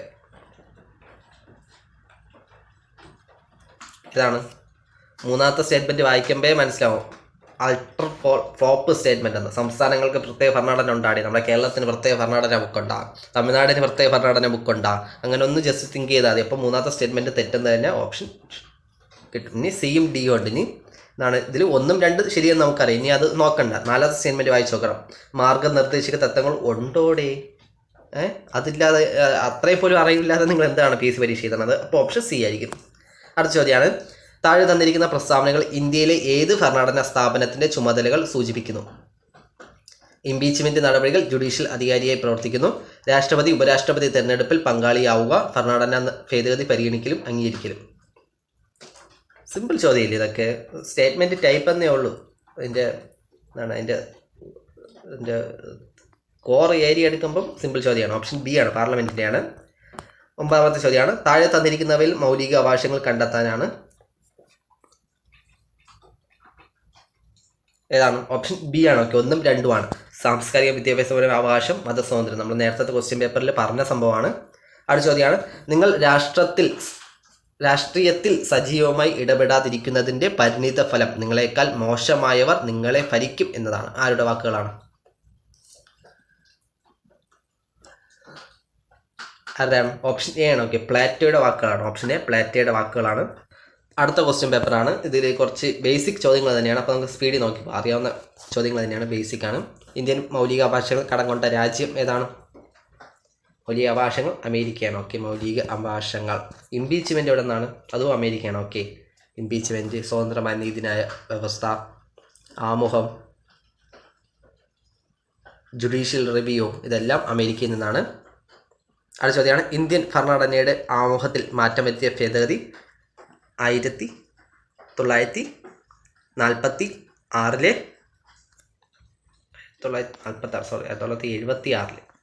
42ാം ഭരണഘടനാ ഭേദഗതിയാണ് ആമുഖത്തിൽ മാറ്റം വരുത്തിയത്. 76 കേട്ടോ. 8ാമത്തെ ചോദ്യം, ഭരണഘടനയിലെ ഏത് മൗലിക അവകാശ പ്രകാരമാണ് ബാലവേലയും അടിമത്തവും നിരോധിച്ചിരിക്കുന്നത്? ഏത് മൗലിക അവകാശം? ഓപ്ഷൻ ബി ആണ്. ഓക്കെ, ചൂഷണത്തിനെതിരെ അവകാശമാണ്. ബാലവേല നിർത്തിയിരിക്കുന്ന ആർട്ടിക്കിൾ ഏതാണ്? ബാലവേല പ്രൊഹിബിറ്റ് ചെയ്തിരിക്കുന്ന ആർട്ടിക്കിൾ 24. അടിമത്തം നിരോധിച്ചിരിക്കുന്നത് ആർട്ടിക്കിൾ 23 ആണ്. ഗാന്ധിജിയുടെ ക്ഷേമരാഷ്ട്ര സങ്കല്പങ്ങൾ ഉൾക്കൊള്ളിച്ചിരിക്കുന്ന ഭരണഘടന ഭാഗം ഏതെന്നാണ്? നമ്മൾ നേരത്തെ പറഞ്ഞതാണ്, റിലേറ്റഡ് ഫാക്റ്റിൽ മാർഗനിർദ്ദേശ തത്വങ്ങൾ. അടുത്ത ചോദ്യമാണ്, മൗലിക കർത്തവ്യങ്ങളെ കുറിച്ച് പ്രതിപാദിക്കുന്ന ഭരണഘടന ഭാഗം. മാർഗനിർദ്ദേശക തത്വങ്ങൾ ഭാഗം 4ലും മൗലിക കടമകൾ, മൗലിക കർത്തവ്യങ്ങൾ 4A-യിലുമാണ്. ഓപ്ഷൻ ബി ആണ്. 10 ഓപ്ഷൻ ബി ആണ്. കേരളത്തിലൂടെ കടന്നുപോകുന്ന ദേശീയ ജലപാതയുമായി ബന്ധപ്പെട്ട ശരിയായ പ്രസ്താവന ഏതെന്നാണ്?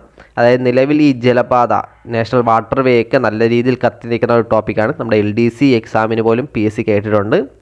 അപ്പം അതൊന്ന് ജസ്റ്റ് നോക്കി പോവുക. ഇനി നമ്മുടെ ഡിഗ്രി ലെവൽ മെയിൻ എക്സാം ഉള്ളവരും അതുപോലെ തന്നെ 10th ലെവൽ LDC ഇനി കഴിയാത്തവരും അതൊക്കെ ഒന്ന് നോക്കിയിട്ട് പോകണം. കാരണം എങ്കിലേ നമുക്ക് PSCയിലെ ട്രെൻഡറിന് പോകാൻ പറ്റൂ. അപ്പോൾ ഇതിൻ്റെ ഏതാണ്? കേരളത്തിലൂടെ കടന്നു പോകുന്ന ദേശീയ ജലപാതയുമായി ബന്ധപ്പെട്ട ശരിയായ പ്രസ്താവന ഏതെന്നാണ്? ഏതാണ്? ഓപ്ഷൻ സി ആണ്. ഓക്കെ, 1ഉം 2ഉമാണ്. ഇതെങ്ങനെ നോക്കാം. കേരളത്തിലൂടെ പോകുന്ന ദേശീയ ജലപാത NW3 ആണ്.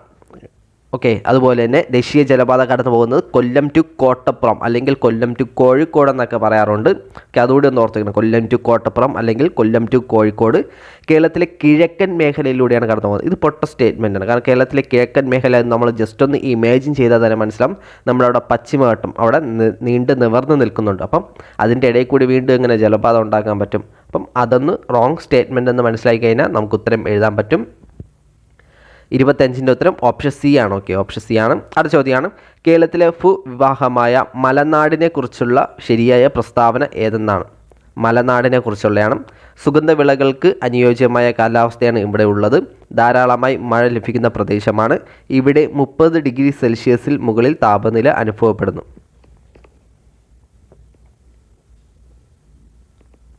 ഏതാണ്? ഓപ്ഷൻ ബി ആണ്. ഓക്കെ, ഓപ്ഷൻ ബി ആണ്. 1ഉം 2ഉമാണ്. സുഗന്ധവിളകൾക്ക് അനുയോജ്യമായ കാലാവസ്ഥയാണ് ഇവിടെ ഉള്ളത്. നമ്മുടെ ഇടുക്കിനെയൊക്കെ ഓർത്താൽ മതി. ഇടുക്കിയൊക്കെ ഓർത്താൽ മതി. നമ്മുടെ ഏലയ്ക്ക അങ്ങനെയൊക്കെ നമ്മൾ അധികം കേട്ടിട്ടുണ്ടല്ലോ കുറച്ച് സുഗന്ധവിളകൾ ഇടുക്കി. അപ്പോൾ ഇടുക്കിയൊക്കെ മലപ്രദേശമല്ലേ, അപ്പോൾ ജസ്റ്റ് ആ ഒരു തോട്ട് ഉണ്ടെങ്കിൽ നമുക്കത് കിട്ടും. പിന്നെ ധാരാളമായി മഴ ലഭിക്കുന്ന പ്രദേശമാണ്. ഇവിടെ 30 ഡിഗ്രി സെൽഷ്യസ് മുകളിൽ താപനില അനുഭവപ്പെടുന്നില്ല. ഓക്കെ, അപ്പോൾ 26 ഓപ്ഷൻ ബി ആണ്. അടുത്ത ചോദ്യമാണ്, കേരളത്തിലെ കടൽ തീരവുമായി ബന്ധപ്പെട്ട തെറ്റായ പ്രസ്താവന ഏതെന്നാണ്? കടൽ തീരവുമായി ബന്ധപ്പെട്ട തെറ്റായ പ്രസ്താവന ഏതെന്നാണ്? 580 കിലോമീറ്റർ നീണ്ടു കിടക്കുന്നതാണ് കേരളത്തിലെ തീരപ്രദേശം. തീരപ്രദേശമില്ലാത്ത ജില്ലയാണ് പാലക്കാട്. കേരളത്തിലെ വിനോദസഞ്ചാര മേഖലയിൽ തീരദേശം നിർണായകമായി പങ്കുവഹിക്കുന്നു. 680 കിലോമീറ്റർ നീണ്ടു കിടക്കുന്നതാണ് കേരളത്തിലെ തീരപ്രദേശം. ഏതാണ് തെറ്റായ സ്റ്റേറ്റ്മെൻറ്റ്?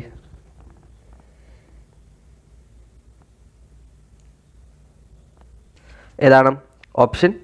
തെറ്റായ സ്റ്റേറ്റ്മെൻറ്റ് ഏതെന്നാണ്? ഓപ്ഷൻ ഡി ആണ്. ഓക്കെ, ഓപ്ഷൻ ഡി ആണ് തെറ്റായത്. ഉത്തരം ഓപ്ഷൻ സി ആണ്. ഓക്കെ, 580 കിലോമീറ്റർ ആണ്. പക്ഷേ കേരളത്തിൻ്റെ തെക്ക് വടക്ക് നീളം എത്രയാണ്? അത് 560 ആണ്. ഓക്കെ, 560 കേരളത്തിൻ്റെ തെക്ക് വടക്ക് നീളവും. പക്ഷേ കടൽ തീരപ്രദേശം വെച്ച് നോക്കണമെങ്കിൽ 580 ആണ്. തീരപ്രദേശമില്ലാത്ത ജില്ലകളാണ് പാലക്കാട്. എത്ര ജില്ലകളുണ്ട് തീരപ്രദേശമില്ലാത്ത? 5 ജില്ലകളാണുള്ളത്. ഓക്കെ, ഏതൊക്കെ ജില്ലകളാണ് കേരളത്തിൽ തീരപ്രദേശമില്ലാത്ത ജില്ലകൾ? സിമ്പിൾ കോഡുണ്ട്. ഏതാണ്? നമ്മുടെ വി ഐ പി മാർക്ക് എന്താണ് കൊടുക്കുന്നത് നമ്മൾ? V I P mark Kerala പോലീസിൻ്റെ പ്രൊട്ടക്ഷൻ കൊടുക്കുമെന്ന് ഓർത്താൽ മതി. Okay, V I P mark V I P ആയ ആൾക്കാർക്ക് കേരള പോലീസിൻ്റെ കേരള പോലീസിൻ്റെ പ്രൊട്ടക്ഷൻ കൊടുക്കുമെന്ന് ഓർത്താൽ മതി. ഏതാണ്? V4 Wayanad, I4 Idukki, P4 Pathanamthitta, K4 Kottayam, P4 Palakkad. ഇത്രയേ ഉള്ളൂ. Okay, V I P mark Kerala പോലീസിൻ്റെ പ്രൊട്ടക്ഷൻ കൊടുക്കും. എന്താണ്? വയനാട്, ഇടുക്കി, പത്തനംതിട്ട, കോട്ടയം. ഓക്കെ, കോട്ടയം, പിന്നെ പാലക്കാട്. ഓക്കെ, ഈ 5 ജില്ലകളാണ് കടൽ തീരമില്ലാത്ത ജില്ലകൾ. അടുത്ത ക്വസ്റ്റ്യനാണ്, താഴെ കൊടുത്തിരിക്കുന്നവയിൽ ശരിയായ പ്രസ്താവന ഏതെന്നാണ്? ഭാരതപ്പുഴയാണ് കേരളത്തിലെ ഏറ്റവും നീളമുള്ള നദി. കേരളത്തിൽ പടിഞ്ഞാറോട്ടൊഴുകുന്ന നദികൾ 41 എണ്ണമാണ്. പാമ്പാർ, കബനി, ഭവാനി എന്നീ നദികൾ കിഴക്കോട്ടൊഴുകുന്നു.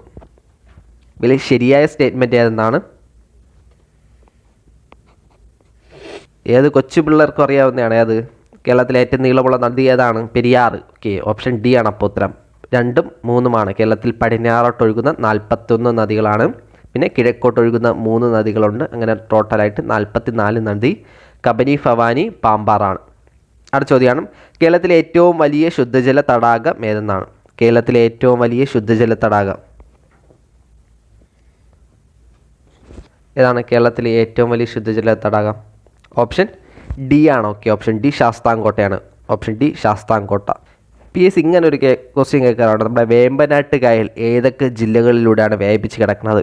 ഏതൊക്കെയാണ് വേമ്പനാട്ട് കായൽ വ്യാപിച്ച് കിടക്കുന്ന ജില്ലകൾ? ഏതൊക്കെയാണ്? ഒന്ന് എറണാകുളം, ആലപ്പുഴ, കോട്ടയം. ഓക്കെ, ഈ 3 ജില്ലകളിൽ കൂടിയാണ് വേമ്പനാട്ട് കായൽ വ്യാപിച്ച് കിടക്കുന്നത്. അത് ജസ്റ്റ് ഒന്ന് ഓർത്ത് വയ്ക്കണം കേട്ടോ. എറണാകുളം, ആലപ്പുഴ, കോട്ടയം. ഓക്കെ, എറണാകുളം, ആലപ്പുഴ, കോട്ടയം. എറണാകുളം, കോട്ടയം, ആലപ്പുഴ എന്നീ ജില്ലകളിൽ കൂടിയാണ് വേമ്പനാട്ട് കായൽ വ്യാപിച്ച് കിടക്കുന്നത്.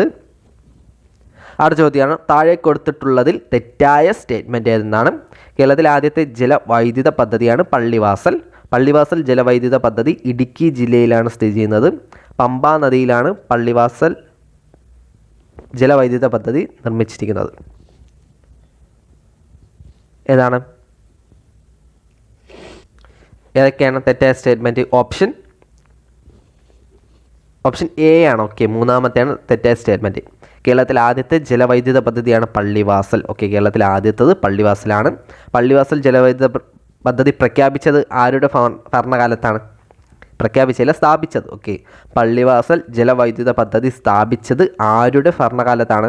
നമ്മുടെ ചിത്തിര തിരുനാൾ ബാലരാമവർമ്മയുടെ കാലത്താണ്. ഓക്കെ, ശ്രീ ചിത്തിര തിരുനാൾ ബാലരാമവർമ്മയുടെ കാലത്താണ്. ജസ്റ്റ് ഒന്ന് ഓർത്ത് വയ്ക്കണം. വർഷം എന്നാണ്? 1940 കേട്ടോ. കേരളത്തിലെ ആദ്യത്തെ ജലവൈദ്യുത പദ്ധതി സ്ഥാപിച്ചത് 1940. ഏത് നദിയിലാണ്? മുതിരംപുഴയിലാണ്. ഓക്കെ, മുതിരംപുഴയിലാണ്. താഴെയാണ് മുതിരംപുഴ. ഓക്കെ, അടുത്ത ചോദ്യം, ഇരവികുളം ദേശീയോദ്യാനവുമായി ബന്ധപ്പെട്ട് താഴെ സൂചിപ്പിക്കുന്നവയിൽ ശരിയായ സ്റ്റേറ്റ്മെൻറ്റ് ഏതെന്നാണ്? ഇരവികുളവുമായി ബന്ധപ്പെട്ട് കേരളത്തിലെ ആദ്യത്തെ ദേശീയോദ്യാനം ഇടുക്കി ജില്ലയിൽ സ്ഥിതി ചെയ്യുന്നു.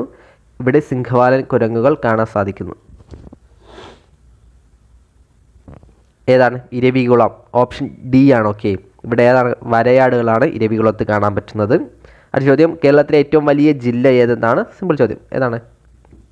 ഇടുക്കിയാണ്. ഓക്കെ, ഓപ്ഷൻ സി ഇടുക്കിയാണ്. ഓപ്ഷൻ സി ഇടുക്കിയാണ്. 33 താഴെ കൊടുത്തിട്ടുള്ളവയിൽ ശരിയായ സ്റ്റേറ്റ്മെൻറ്റ് ഏതെന്നാണ്? ഒളിമ്പിക്സിൽ മെഡൽ നേടിയ ആദ്യ മലയാളിയാണ് മാനുവൽ ഫെഡറിക്. മാനുവൽ ഫെഡറിക് ഒളിമ്പിക്സ് മെഡൽ നേടിയത് ഹോക്കിയിലാണ്. മാനുവൽ ഫെഡറിക് ഒളിമ്പിക്സിൽ വെള്ളി മെഡലാണ് നേടിയത്.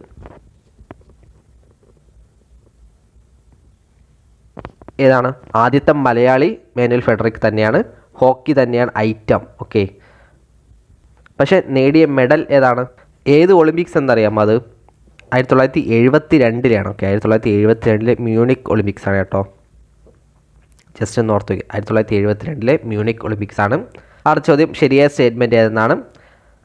1956 നവംബർ 1 കേരള സംസ്ഥാനം രൂപീകരിച്ചു. കേരളത്തിലെ ഗവർണറാണ് ആരിഫ് മുഹമ്മദ് ഖാൻ. കേരളത്തിലെ ഔദ്യോഗിക ഭാഷകളാണ് മലയാളം, ഇംഗ്ലീഷ്. കേരളത്തിൻ്റെ ഔദ്യോഗിക പക്ഷി മയിലാണ്. ഏതാണ്? ഓപ്ഷൻ ഡി ആണ്. ഓക്കെ, 1, 2, 3 ഇത് നമുക്ക് വേണമെങ്കിൽ എന്താണ് ഫസ്റ്റ് സ്റ്റേറ്റ്മെൻറ്റ് സെക്കൻഡ് സ്റ്റേറ്റ്മെൻറ്റ് ശരിയെന്ന് തോന്നിക്കഴിഞ്ഞാൽ എന്താണ് തേർഡ് സ്റ്റേറ്റ്മെൻറ്റും ശരിയായിട്ട് നമുക്ക് കണക്കാക്കി, കാരണം വേറെ ഓപ്ഷൻസ് ഇല്ല, നമ്മൾ കൺഫ്യൂഷൻ ആക്കുന്നത്. അപ്പോൾ ഓപ്ഷൻ ഡി അടിക്കാം നമുക്ക്. അടുത്ത ചോദ്യം, ഇത് ജസ്റ്റ് ഒന്ന് നോക്കിയിട്ടുണ്ടോ? കേരളത്തിലെ ഔദ്യോഗിക ഭാഷകളാണ് ഇംഗ്ലീഷ്, മലയാളം. ഓക്കെ, ഞാനും ഈ ഫാക്റ്റ് ആദ്യമായിട്ടാണ് കേൾക്കുന്നത്. നമ്മൾ ഇംഗ്ലീഷ് ഉണ്ടെന്ന് വിചാരിക്കില്ലല്ലോ ആദ്യമേ. ഓക്കെ, 34 ഓപ്ഷൻ ഡി ആണ് കേട്ടോ. അടുത്ത ചോദ്യം 35, ഇന്ത്യയിലെ ഉത്തര പർവ്വത മേഖലയിൽ ഉൾപ്പെടാത്തത് ഏതെന്നാണ്? ഇന്ത്യയിലെ ഉത്തര പർവ്വത മേഖലയിൽ ഉൾപ്പെടാത്തത് ഏതെന്നാണ്?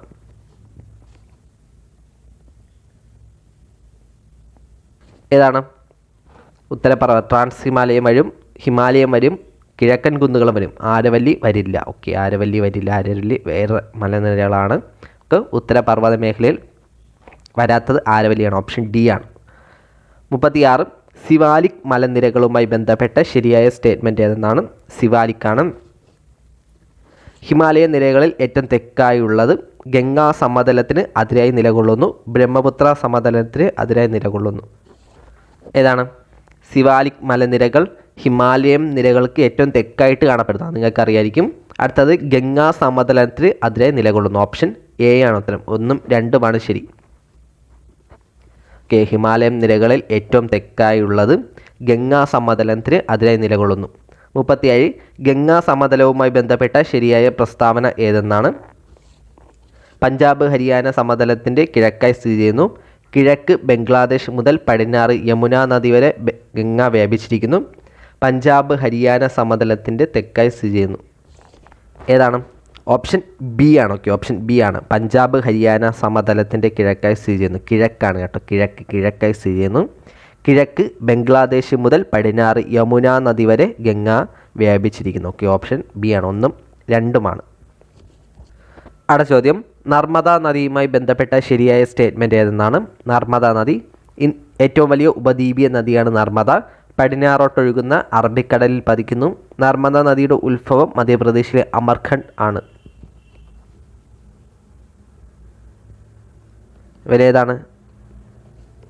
ഏതാണ് ശരിയായിട്ടുള്ള സ്റ്റേറ്റ്മെൻറ്റ്? ഏറ്റവും വലിയ ഉപദ്വീപീയ നദി ഏതാണ്?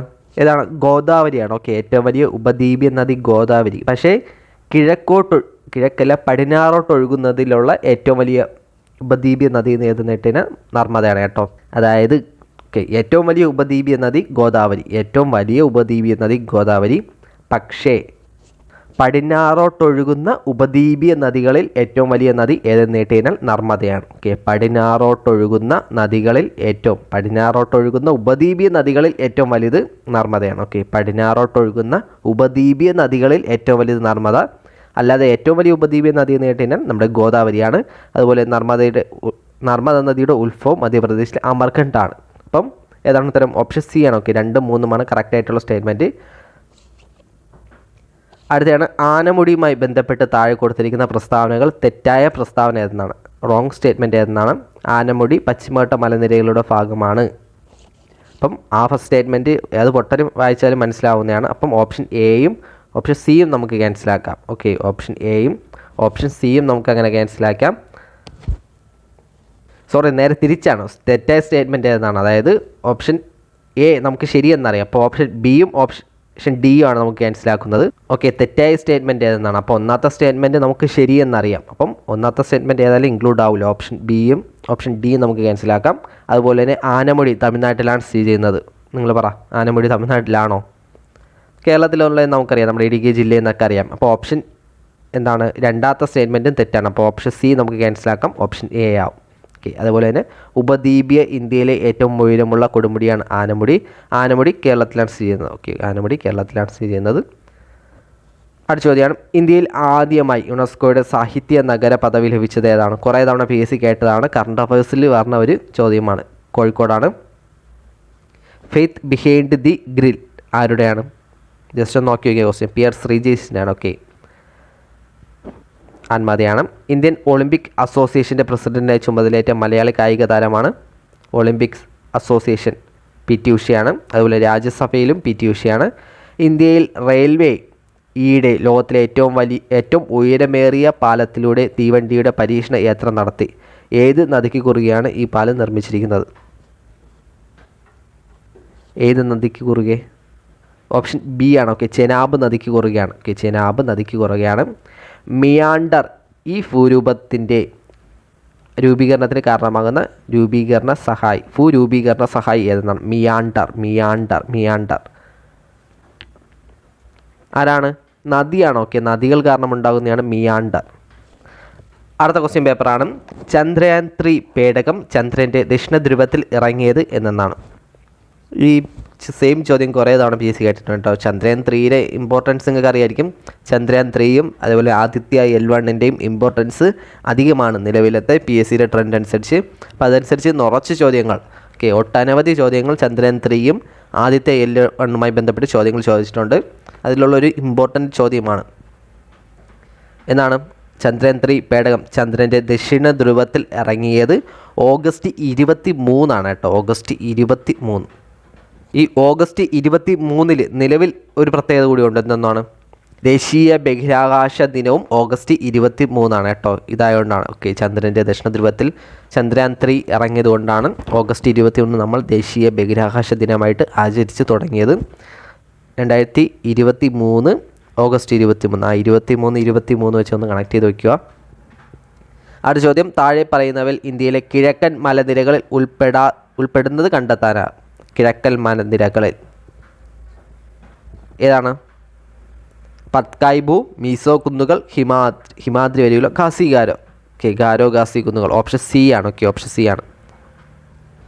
അടുത്ത ചോദ്യമാണ്, ഇന്ത്യയുടെ പടിഞ്ഞാറൻ തീരസമതലവുമായി ബന്ധപ്പെട്ട പ്രസ്താവനകളിൽ ശരി അല്ലാത്തത് കണ്ടെത്താനാണ്. Wrong statement ഏതെന്നാണ്?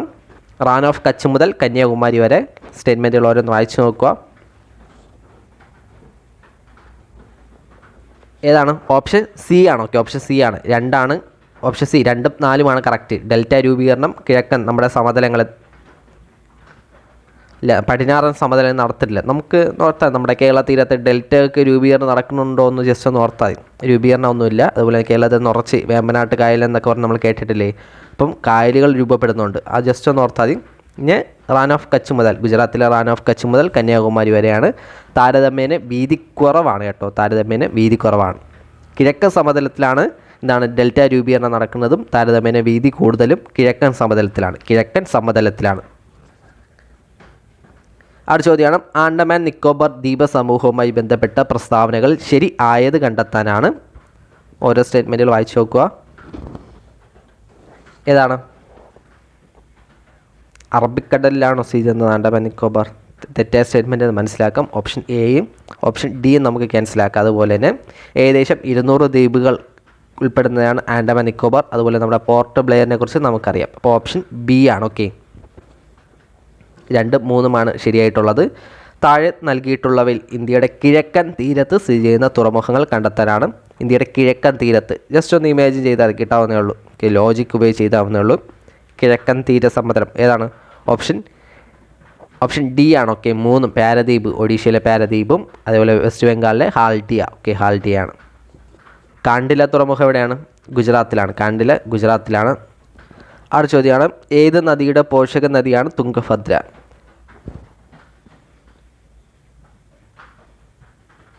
ഏതിനാണ്? ഇതൊരു കോഡുണ്ട്. എന്താണ്? കൃഷ്ണ തുമ്മിക്കോ. ഓക്കെ, തുമ്മിക്കോ നമ്മൾ തുമ്മലുള്ള അതിന് വരും തുംഫിക്കോ എന്ന് പറയണം. ഓക്കെ, കൃഷ്ണ തുംഫിക്കോ ഇക്കോ. ഓക്കെ, തുംഫിക്കോ. തുംഗഭദ്ര, ഭീമ, കൊയ്ന ഏതാണ്? കൃഷ്ണ തുംഫിക്കോ. കൃഷ്ണ നദിയുടെ പോഷക നദിയാണ്. തുംഗഭദ്ര, ഭീമ, കൊയ്ന, കൃഷ്ണ, തുംഫിക്കോ. അടുത്താണ് കേരളത്തിലെ വിവിധ വെള്ളച്ചാട്ടങ്ങൾ, ജില്ലകൾ എന്നിവയുടെ പട്ടിക ചുവടെ നൽകിയിരിക്കുന്നു. ശരി അല്ലാത്തത് കണ്ടെത്താനാണ്.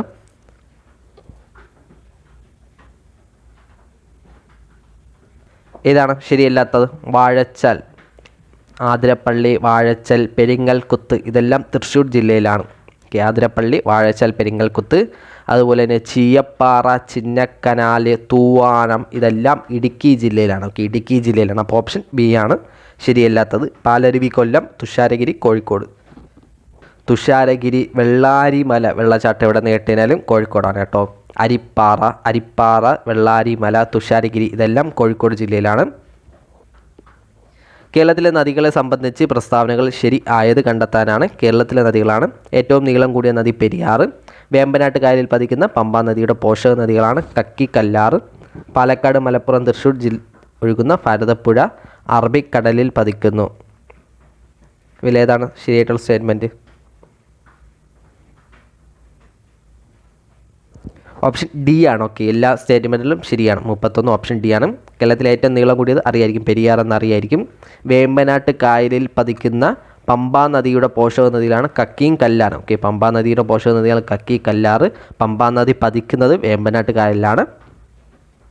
പാലക്കാട്, മലപ്പുറം, തൃശ്ശൂർ. പാലക്കാട്, മലപ്പുറം, തൃശ്ശൂർ എന്നീ ജില്ലകളിലൂടെ ഒഴുകുന്ന ഭാരതപ്പുഴ അറബിക്കടലിലാണ് പതിക്കുന്നത്. കേരളത്തിലെ ദേശീയോദ്യാനത്തെ സംബന്ധിച്ച പ്രസ്താവനകൾ ശരി ആയത് ഏതാണ് ദേശീയോദ്യാനവുമായി ബന്ധപ്പെട്ട പ്രസ്താവനകൾ ശരിയായത്? ഓപ്ഷൻ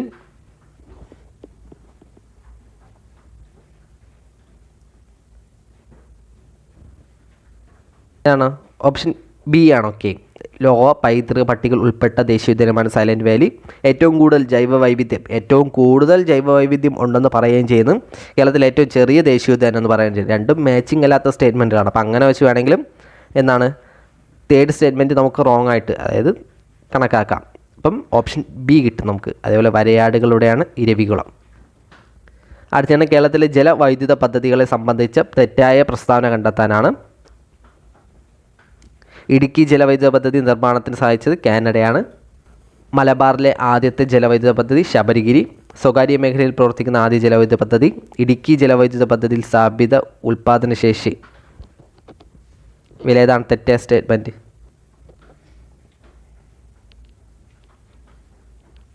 ഏതാണ്? മലബാറിലെ ആദ്യ ജലവൈദ്യുത പദ്ധതി ഏതാണ്? കുറ്റ്യാടിയാണ്.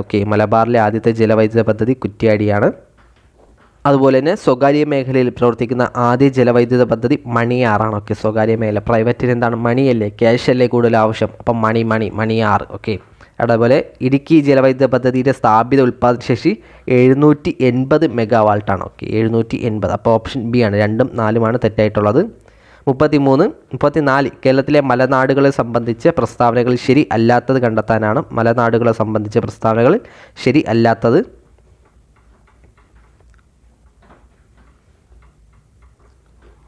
അവരുടെ സ്റ്റേറ്റ്മെൻറ്റുകൾ വായിച്ച് നോക്കുക.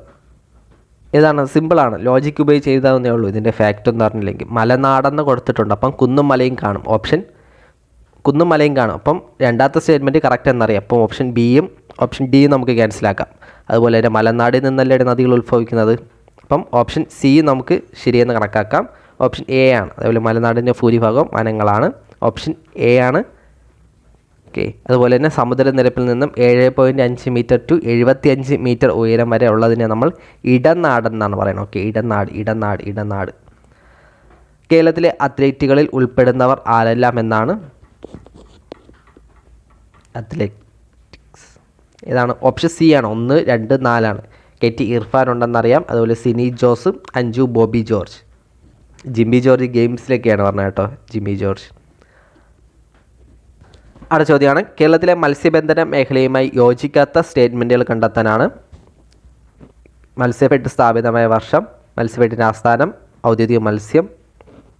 ഇതിലേതാണ് യോജിക്കാത്ത പ്രസ്താവന?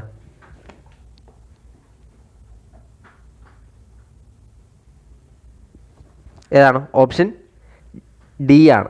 ഓപ്ഷൻ ഡി ആണ്. ഓപ്ഷൻ ഡി ആണ്. കേരളത്തിലെ ഔദ്യോഗിക മത്സ്യം കരിമീൻ എന്ന് നമുക്ക് എല്ലാവർക്കും അറിയാം. അങ്ങനെയാണെങ്കിൽ ഓപ്ഷൻ എയും ഓപ്ഷൻ ബിയും നമുക്ക് മനസ്സിലാക്കാം. പിന്നെ ഓപ്ഷൻ സിയും ഡി ആണുള്ളത്. അതിൽ മത്സ്യഫെഡിൻ്റെ ആസ്ഥാനം എവിടെയാണ്? തിരുവനന്തപുരമാണ്. ഓക്കെ.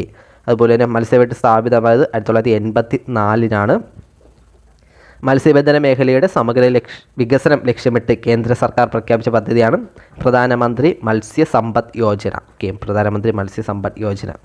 അടുത്ത ചോദ്യം, കേരളത്തിലെ ആദ്യത്തെ വന്യജീവി സങ്കേതം ഏതെന്നാണ്? കേരളത്തിലെ ആദ്യത്തെ വന്യജീവി സങ്കേതം ഏതാണ്? പെരിയാറാണ്. ഓക്കെ, പെരിയാറാണ്, അറിയായിരിക്കും. താഴെ പറയുന്നവൽ കടൽ തീരമില്ലാത്ത ജില്ല നമ്മൾ നേരത്തെ പറഞ്ഞതാണ്. അത് VIP കേരള പോലീസിൻ്റെ പ്രൊട്ടക്ഷൻ കൊടുക്കും. ഇതിൽ വരാത്ത എടുത്ത് വെച്ച് എഴുതിയാൽ മതി. ഏതാണ്? ഓപ്ഷൻ സി ആണ്. ഓക്കെ, പത്തനംതിട്ടയാണ്. വയനാട്, ഇടുക്കി, പത്തനംതിട്ട, കോട്ടയം, പാലക്കാട് ഇത്രയും ജില്ലകൾക്കാണ് കടൽ തീരം ഇല്ലാത്തത്. അപ്പം താഴെ പറയുന്നതിൽ കേരളത്തിലൂടെ കടന്നു പോകുന്ന ജലപാത, ഞാൻ കഴിഞ്ഞ ക്ലാസ്സിന് പറഞ്ഞു ദേശീയ ജലപാത വെരി വെരി ഇമ്പോർട്ടൻ്റ് ആണ് കേട്ടോ. ഇപ്പം നല്ലപോലെ രീതി ചോദ്യം, നമ്മുടെ ചന്ദ്രയാൻ 3 ചോദിക്കൂലേ, അതുപോലെയാണ് ദേശീയ ജലപാത PSC ഇപ്പോൾ കേട്ടുകൊണ്ട് നിൽക്കുന്നത്. ഏതാണ് ദേശീയ ജലപാത ഏതെന്നാണ്? ഓപ്ഷൻ സി ആണ്. നാഷണൽ വാട്ടർവേ 3 ആണ്, കൊല്ലം ടു കോട്ടപ്പുറം. ഓക്കെ. അതുപോലെ തന്നെ അടുത്ത ചോദ്യമാണ്, ചന്ദ്രയാൻ 3 ചന്ദ്രൻ്റെ ദക്ഷിണ ധ്രുവത്തിൽ സോഫ്റ്റ് ലാൻഡിംഗ് നടത്തിയത് എന്നാണ്? നമ്മൾ ഇന്നലെയും ഈ സെയിം ക്വസ്റ്റ്യൻ ഡിസ്കസ് ചെയ്തതാണ് കേട്ടോ. അതാണ് ചോദ്യങ്ങൾ റിപ്പീറ്റ് ചെയ്ത് കേൾക്കണമെന്ന് ഞാൻ പറഞ്ഞത്. ഒരേ മാസം തന്നെ ഇത് രണ്ടാമത്തെ മൂന്നാമത്തെ ചോദ്യമാണ്, സെയിം ചോദ്യം. ഓപ്ഷൻ ഡി ആണ്. 2023 ഓഗസ്റ്റ് 23 പ്രത്യേകത എന്താണ്? ദേശീയ ബഹിരാകാശ ദിനം. അടുത്ത ചോദ്യം 41, 2023 എഴുത്തച്ഛൻ പുരസ്കാരം നേടിയത് ആരെന്നാണ്? ആരാണ് 2023 എഴുത്തച്ഛൻ പുരസ്കാരം? SK വസന്തനാണ്. Okay, SK Vasanthan. ഈ SK വസന്തൻ ഒരു പ്രധാനപ്പെട്ട ഒരു ചരിത്ര ഗ്രന്ഥമുണ്ട് കേട്ടോ, നമ്മളത് നോക്കണം. കാരണം നമുക്ക് ഓപ്ഷൻ തന്നാൽ നമ്മളെ തെറ്റിക്കാൻ സാധ്യതയുള്ള ഒരു ക്വസ്റ്റ്യനാണ്. കേരള സാംസ്കാരിക ചരിത്ര നിഘണ്ടു എന്ന് പറയുന്ന പുസ്തകം ആരുടെയാണ്? SK വസന്തൻ്റെയാണ്. ഓക്കെ, കേരള സാംസ്കാരിക ചരിത്ര നിഘണ്ടു. അതുപോലെ തന്നെ നമ്മൾ നടന്ന വഴികൾ ആരുടെയാണ്? SK വസന്തൻ്റെ കൃതിയാണ്. പടിഞ്ഞാറൻ കാവ്യമീ മാംസ SK വസന്തൻ്റെ കൃതിയാണ്. കാൽപ്പാടുകൾ SK വസന്തൻ്റെ കൃതിയാണ്. ഓക്കെ, അപ്പോൾ ഈ കൃതികളൊന്ന് ജസ്റ്റ് ഒന്ന് നോക്കി വയ്ക്കുക. ഫസ്റ്റ് പറഞ്ഞത് കേരള സാംസ്കാരിക ചരിത്ര നിഘണ്ടു, നമ്മൾ നടന്ന വഴികൾ, പടിഞ്ഞാറൻ കാവ്യമീ മാംസ, കാൽപ്പാടുകൾ. Okay, SK Vasanthan. 2023 31ാമത് എഴുത്തച്ഛൻ പുരസ്കാരമാണ്. അടുത്ത ചോദ്യമാണ്, സംസ്ഥാന സർക്കാർ എയ്ഡഡ് സ്കൂളുകളിൽ പഠിക്കുന്ന 1 മുതൽ 8 വരെ മറ്റ് പിന്നാക്ക വിഭാഗങ്ങളിൽപ്പെട്ട വിദ്യാർത്ഥികൾക്ക് സ്കോളർഷിപ്പ് നൽകുന്ന പദ്ധതിയാണ്? ഏതാണ്? കെടാവിളക്കാണ്. Option C. ഓപ്ഷൻ എ കെടാവിളക്കാണ്. അന്താരാഷ്ട്ര ഏകദിന ക്രിക്കറ്റിൽ 50 സെഞ്ചുറി നേടിയ ആദ്യ താരം? ജസ്റ്റ് ഇതൊക്കെ ഒന്ന് നോക്കി വയ്ക്കുക കേട്ടോ, ക്വസ്റ്റ്യനൊക്കെ ഇമ്പോർട്ടൻ്റ് ആയിട്ടാണ് ഇതും പറഞ്ഞു പോകുന്നത്. വിരാട് കോഹ്ലിയാണ്. തിരഞ്ഞെടുപ്പ് കമ്മീഷൻ്റെ ചുമതല നമ്മളെ സബ്ജക്റ്റിൽ പറഞ്ഞതല്ല, എന്നാലും ഒന്ന് നോക്കുക. ഓപ്ഷൻ ഡി ആണ്. ഓക്കെ, വോട്ടർ പട്ടിക തയ്യാറാക്കൽ, ചിഹ്നം, വോട്ടെണ്ണൽ, ഫലപ്രഖ്യാപനം, പെരുമാറ്റച്ചട്ടം. ഓക്കെ, നാട്ടുരാജ്യങ്ങൾ സംയോജനം ലൈനക്കാരെ തയ്യാറാക്കിയത് ആരെന്നാണ്? ഏതാണ്? ഓപ്ഷൻ സി ആണ്. ഓക്കെ, പട്ടേലും VP മേനോനാണ്. അടുത്ത ക്വസ്റ്റ്യനാണ്, ഖാരിഫ് വിള ഏതെന്നാണ്? ഖാരിഫ് വിള ഏതെന്നാണ്? ഏതാണ്? ഗോതമ്പല്ല, നെല്ലാണ്. ഓക്കെ, ഖാരിഫ് വിള നെല്ലാണ്. ഖാരിഫ് വിള നെല്ലാണ്. അടുത്ത ക്വസ്റ്റ്യൻ PSC ക്യാൻസലാക്കിയാണ്. ISR സ്ഥാപിതമായത് എന്നാണ്? 1969 ആണ്. ഓക്കെ, 1969. യുനെസ്കോയുടെ സാഹിത്യ നഗര പദവി നേടിയ ഇന്ത്യയിലെ ആദ്യ നഗരം ഏതെന്നാണ്? ഏതാണ്? സെയിം ക്വസ്റ്റ്യൻ ഇന്നലെ ചെയ്ത ക്വസ്റ്റ്യൻ പേപ്പറിലുണ്ടായിരുന്നു. കോഴിക്കോടാണ്. ഓപ്ഷൻ ബി കോഴിക്കോടാണ്. 2023 ഒക്ടോബർ ജാതി സെൻസസ് പ്രസിദ്ധീകരിച്ച ഇന്ത്യ സംസ്ഥാനം ഏതാണ്? ബീഹാറാണ്. 2023 ഏഷ്യൻ ഗെയിംസിൽ ഇന്ത്യ നേടിയ മെഡലുകൾ 100 എത്രയാണ്? 107 ആണ്. ഓക്കെ, ഓപ്ഷൻ ഡി ആണ്. സൂര്യനെക്കുറിച്ച് പഠിക്കാൻ ഇന്ത്യയുടെ ദൗത്യം എന്നാണ്? നമ്മൾ നേരത്തെ പറഞ്ഞാൽ ആദിത്യ L1. ഓക്കെ, അടുത്ത ചോദ്യമാണ്, ISROയുടെ ചന്ദ്രയാൻ 3 ദൗത്യവുമായി ബന്ധപ്പെട്ട ശരിയായ സ്റ്റേറ്റ്മെൻറ്റ് ഏതെന്നാണ്? നമ്മൾ നേരത്തെ പറഞ്ഞാണ് ചന്ദ്രയാൻ 3 ആദിത്യ L1 ഇമ്പോർട്ടൻ്റ് ആണ്. ക്വസ്റ്റ്യൻസ് എത്രമാത്രം റിപ്പീറ്റ് ചെയ്ത് കേൾക്കണമെന്ന് നിങ്ങൾ നോക്കണം. 2023 ജൂലൈ 14 സതീഷ് ധവാൻ ബഹിരാകാശ കേന്ദ്രത്തിൽ നിന്ന് വിക്ഷേപിച്ചു. 2023 ഓഗസ്റ്റ് 5 ഭ്രമണപഥത്തിൽ പ്രവേശിച്ചു. ഓഗസ്റ്റ് 23 ലാൻഡ് ചെയ്തു. ഏതാണ് ശരിയായിട്ടുള്ള സ്റ്റേറ്റ്മെൻറ്റ്? ഏതാണ്? ഓപ്ഷൻ എ ആണ്. ഓക്കെ, 3 സ്റ്റേറ്റ്മെൻറ്റുകളും ശരിയാണ്. ഈ ഡേറ്റുകൾ നോക്കി വയ്ക്കണം, ഇനിയും PSC കേൾക്കും. ജൂലൈ 14 വിക്ഷേപണം, ഓഗസ്റ്റ് 5 ചന്ദ്രൻ്റെ ഭ്രമണപഥത്തിലെത്തുന്നത്, ഓഗസ്റ്റ് 23 ചന്ദ്രൻ്റെ ദക്ഷിണ ധ്രുവത്തിൽ ലാൻഡ് ചെയ്യുന്നത്. Okay, July 14, August 5, August 23. അത് നമ്മൾ നേരത്തെ പറഞ്ഞതാണ് മലനാടുകളെക്കുറിച്ച് പറഞ്ഞത്. എന്താ വേറൊരു ക്വസ്റ്റ്യൻ പേപ്പറിൽ ഇടനാടിനെ കുറിച്ച് കേട്ടിരിക്കുന്നു. ഇതാണ് PSC. ഓക്കെ, നേരത്തെ ഒരു ക്വസ്റ്റ്യൻ പേപ്പറിൽ മലനാടിനെ കുറിച്ച് ഡീറ്റെയിൽഡ് ആയിട്ട് നമ്മൾ ഒരു ക്വസ്റ്റ്യൻ കേട്ടിരുന്നു. ഏതാണ്? മൾട്ടിപ്പിൾ ചോയ്സ് ക്വസ്റ്റ്യനാണ് കേട്ടത്. സെയിം എന്താണ് ടോപ്പിക്കിൽ നിന്ന് ഇടനാടിനെ പറ്റി അടുത്തൊരു ക്വസ്റ്റ്യൻ പേപ്പറിൽ കേട്ടിരിക്കുന്നു. ഇത് ഒരേ മാസം നടന്ന എക്സാം എന്ന് നിങ്ങൾ ഓർക്കണം. ഇടനാടുകളെ സംബന്ധിച്ച് പ്രസ്താവനകൾ ശരി അല്ലാത്തത് കണ്ടെത്താനാണ്. സമുദ്രനിരപ്പിൽ നിന്നും 7.5 മീറ്റർ ടു 75 മീറ്റർ ഉയരം കൂടിയ കുന്നുകളും മലകളും. കണ്ട, ഈ ഓപ്ഷൻസ് വരെ അവർ മാറ്റിയിട്ടില്ല, ക്വസ്റ്റ്യൻ മാത്രം മാറ്റിയിരിക്കും. ഓപ്ഷൻസ് സെയിം ഓപ്ഷൻ, ഇതേ ഓപ്ഷനാണ് അതിലുണ്ടായിരുന്നതും, ഇതേ ഓപ്ഷനാണ് ആ ക്വസ്റ്റ്യനിലുണ്ടാകുന്നതും, ഇതേ ഓപ്ഷനാണ് അതിൽ ഉണ്ടായിരുന്നതും. ഓക്കെ, അപ്പം ഇതിലേതാണ് ശരിയല്ലാത്ത സ്റ്റേറ്റ്മെൻറ്റ്? വായിച്ചു നോക്കിയാൽ കിട്ടാവുന്നേ ഉള്ളൂ. ഇതാണ് 2ഉം 3ഉമാണ്. ഓക്കെ, ഉയരം കൂടിയ കുന്നുകളും മലകളും അടങ്ങിയ പ്രദേശമാണ് നമ്മൾ ഏതാണ്? മലനാടെന്ന് പറയണം. ഓക്കെ, മലനാട് ആ പേരിൽ തന്നെ ഉണ്ട്, മലകളും കുന്നുകളും മലനാട്. അതുപോലെ തന്നെ മലനാടിൻ്റെ ഭാഗങ്ങളാണ് കൂടുതൽ വനങ്ങളും. ഓക്കെ, മലനാടിനാണ് വനങ്ങൾ. അടുത്ത ചോദ്യം, കേരളത്തിലെ വിവിധ ആ ക്വസ്റ്റ്യൻ പേപ്പറിലുണ്ടായ മറ്റൊരു ചോദ്യമാണ് വെള്ളച്ചാട്ടം. താഴെ കിടക്കാത്ത മത്സ്യഫെഡ് നമ്മളിപ്പം പറഞ്ഞിട്ട് പോയ ക്വസ്റ്റ്യനാണ്, വീണ്ടും റിപ്പീറ്റ് ചെയ്ത് കേട്ടിരിക്കുന്ന ആ ടോപ്പിക്കിൽ നിന്ന്. കേരളത്തിലെ വിവിധ വെള്ളച്ചാട്ടങ്ങൾ ജില്ലകൾ ശരി അല്ലാത്തത് കണ്ടെത്താനാണ്. ഏതാണ്? വാഴച്ചൽ, ആതിരപ്പള്ളി, വാഴച്ചലൊക്കെ എവിടെയാണ്? തൃശ്ശൂർ ജില്ലയിലാണ്. ഓക്കെ, തൃശ്ശൂരിലാണ്. തുഷാരഗിരി കോഴിക്കോട്, ചീയപ്പാറ ചിന്നക്കനാലെല്ലാം ഇടുക്കി, പാലരുവി കൊല്ലം. ഓക്കെ, അടുത്ത മത്സ്യഫെഡിൻ്റെ കണ്ട റിപ്പീറ്റ് ചെയ്ത് ക്വസ്റ്റ്യൻ കേൾക്കണുണ്ടോ? സെയിം ടോപ്പിക്കിൽ നിന്ന് റിപ്പീറ്റ് ചെയ്ത് PSC കേൾക്കണുണ്ട്. മത്സ്യഫെഡ് ആരംഭിച്ചത് 1984. ആസ്ഥാനം തിരുവനന്തപുരം. പക്ഷേ മറ്റേ ക്വസ്റ്റ്യൻ പേപ്പറിൽ ഏതായിരുന്നു? ആസ്ഥാനം എവിടെയാണ്? കൊച്ചി എന്ന് കേട്ടാണ് ഒരു ഓപ്ഷൻ തന്നിരുന്നത്. ഓക്കെ, ഇതിൽ കറക്റ്റായിട്ട് ഇതിനെ കൊടുത്തത് തിരുവനന്തപുരം. ഇന്ത്യയിൽ നിന്നും ഏറ്റവും അധികം കയറ്റുമതി ചെയ്യപ്പെടുന്ന കേരളത്തിലെ അലങ്കാര മത്സ്യമാണ് മിസ് കേരള. അപ്പം ഓപ്ഷൻ D ആണ്. 4 സ്റ്റേറ്റ്മെൻറ്റുകളും ശരിയാണ്. ഓക്കെ, 3 സ്റ്റേറ്റ്മെൻറ്റുകളും ശരിയാണ്. 84 തിരുവനന്തപുരം ആസ്ഥാനം മിസ് കേരള എന്ന് പറയുന്ന ഒരു മത്സ്യമാണ് കേരളത്തിൽ നിന്നും ഏറ്റവും കൂടുതൽ കയറ്റുമതി ചെയ്യപ്പെടുന്നത്. അടുത്ത് വന്യജീവി സങ്കേതങ്ങളെ സംബന്ധിച്ച് ശരിയായ സ്റ്റേറ്റ്മെൻറ്റ് കണ്ടെത്താനാണ്. 4 സ്റ്റേറ്റ്മെൻറ്റുകളും വായിച്ചു നോക്കുക. ഏതാണ്? കേരളത്തിലെ പൂമ്പാറ്റകളുടെ ദേശീയോദ്യാനം ആദ്യമായി നിരീക്ഷിക്കപ്പെട്ടത് ആറളമാണ്. സൈലൻറ്റ് വാലി ഓഫ് കണ്ണൂർ ആറളമാണ്. അപ്പം ആറളം വന്യജീവി സങ്കേതം ഏത് ജില്ലയിലാണ് സ്ഥിതി ചെയ്യുന്നത്? കണ്ണൂർ ജില്ലയിലാണ്. കണ്ണൂർ ജില്ലയുടെ സൈലൻറ്റ് വാലി എന്നറിയപ്പെടുന്നതും ആറളമാണ്. അപ്പം ഓപ്ഷൻ A ആണ്. ഓക്കെ, 1ഉം 2ഉമാണ് ശരിയായിട്ടുള്ള സ്റ്റേറ്റ്മെൻറ്റുകൾ. വീണ്ടും ദേശീയോദ്യാനത്തിന് അടുത്ത ക്വസ്റ്റ്യൻ, കേരളത്തിലെ ദേശീയോദ്യാനങ്ങളെ സംബന്ധിച്ച് തെറ്റായ പ്രസ്താവന കണ്ടെത്താനാണ്. ഇതാണ് 4 സ്റ്റേറ്റ്മെൻറ്റുകൾ വായിച്ചു നോക്കുക. കേരളത്തിലെ ഏറ്റവും കൂടുതൽ ദേശീയോദ്യാനങ്ങളുള്ള ജില്ല, കേരളത്തിലെ ആദ്യത്തെ ദേശീയോദ്യാനം, കേരളത്തിലെ ഏറ്റവും ചെറിയ ദേശീയോദ്യാനം, വംശനാശ ഭീഷണി നേരിടുന്ന സിംഹവാലൻ കുരങ്ങുകൾ കാണപ്പെടുന്നത് എവിടെയെന്നാണ്.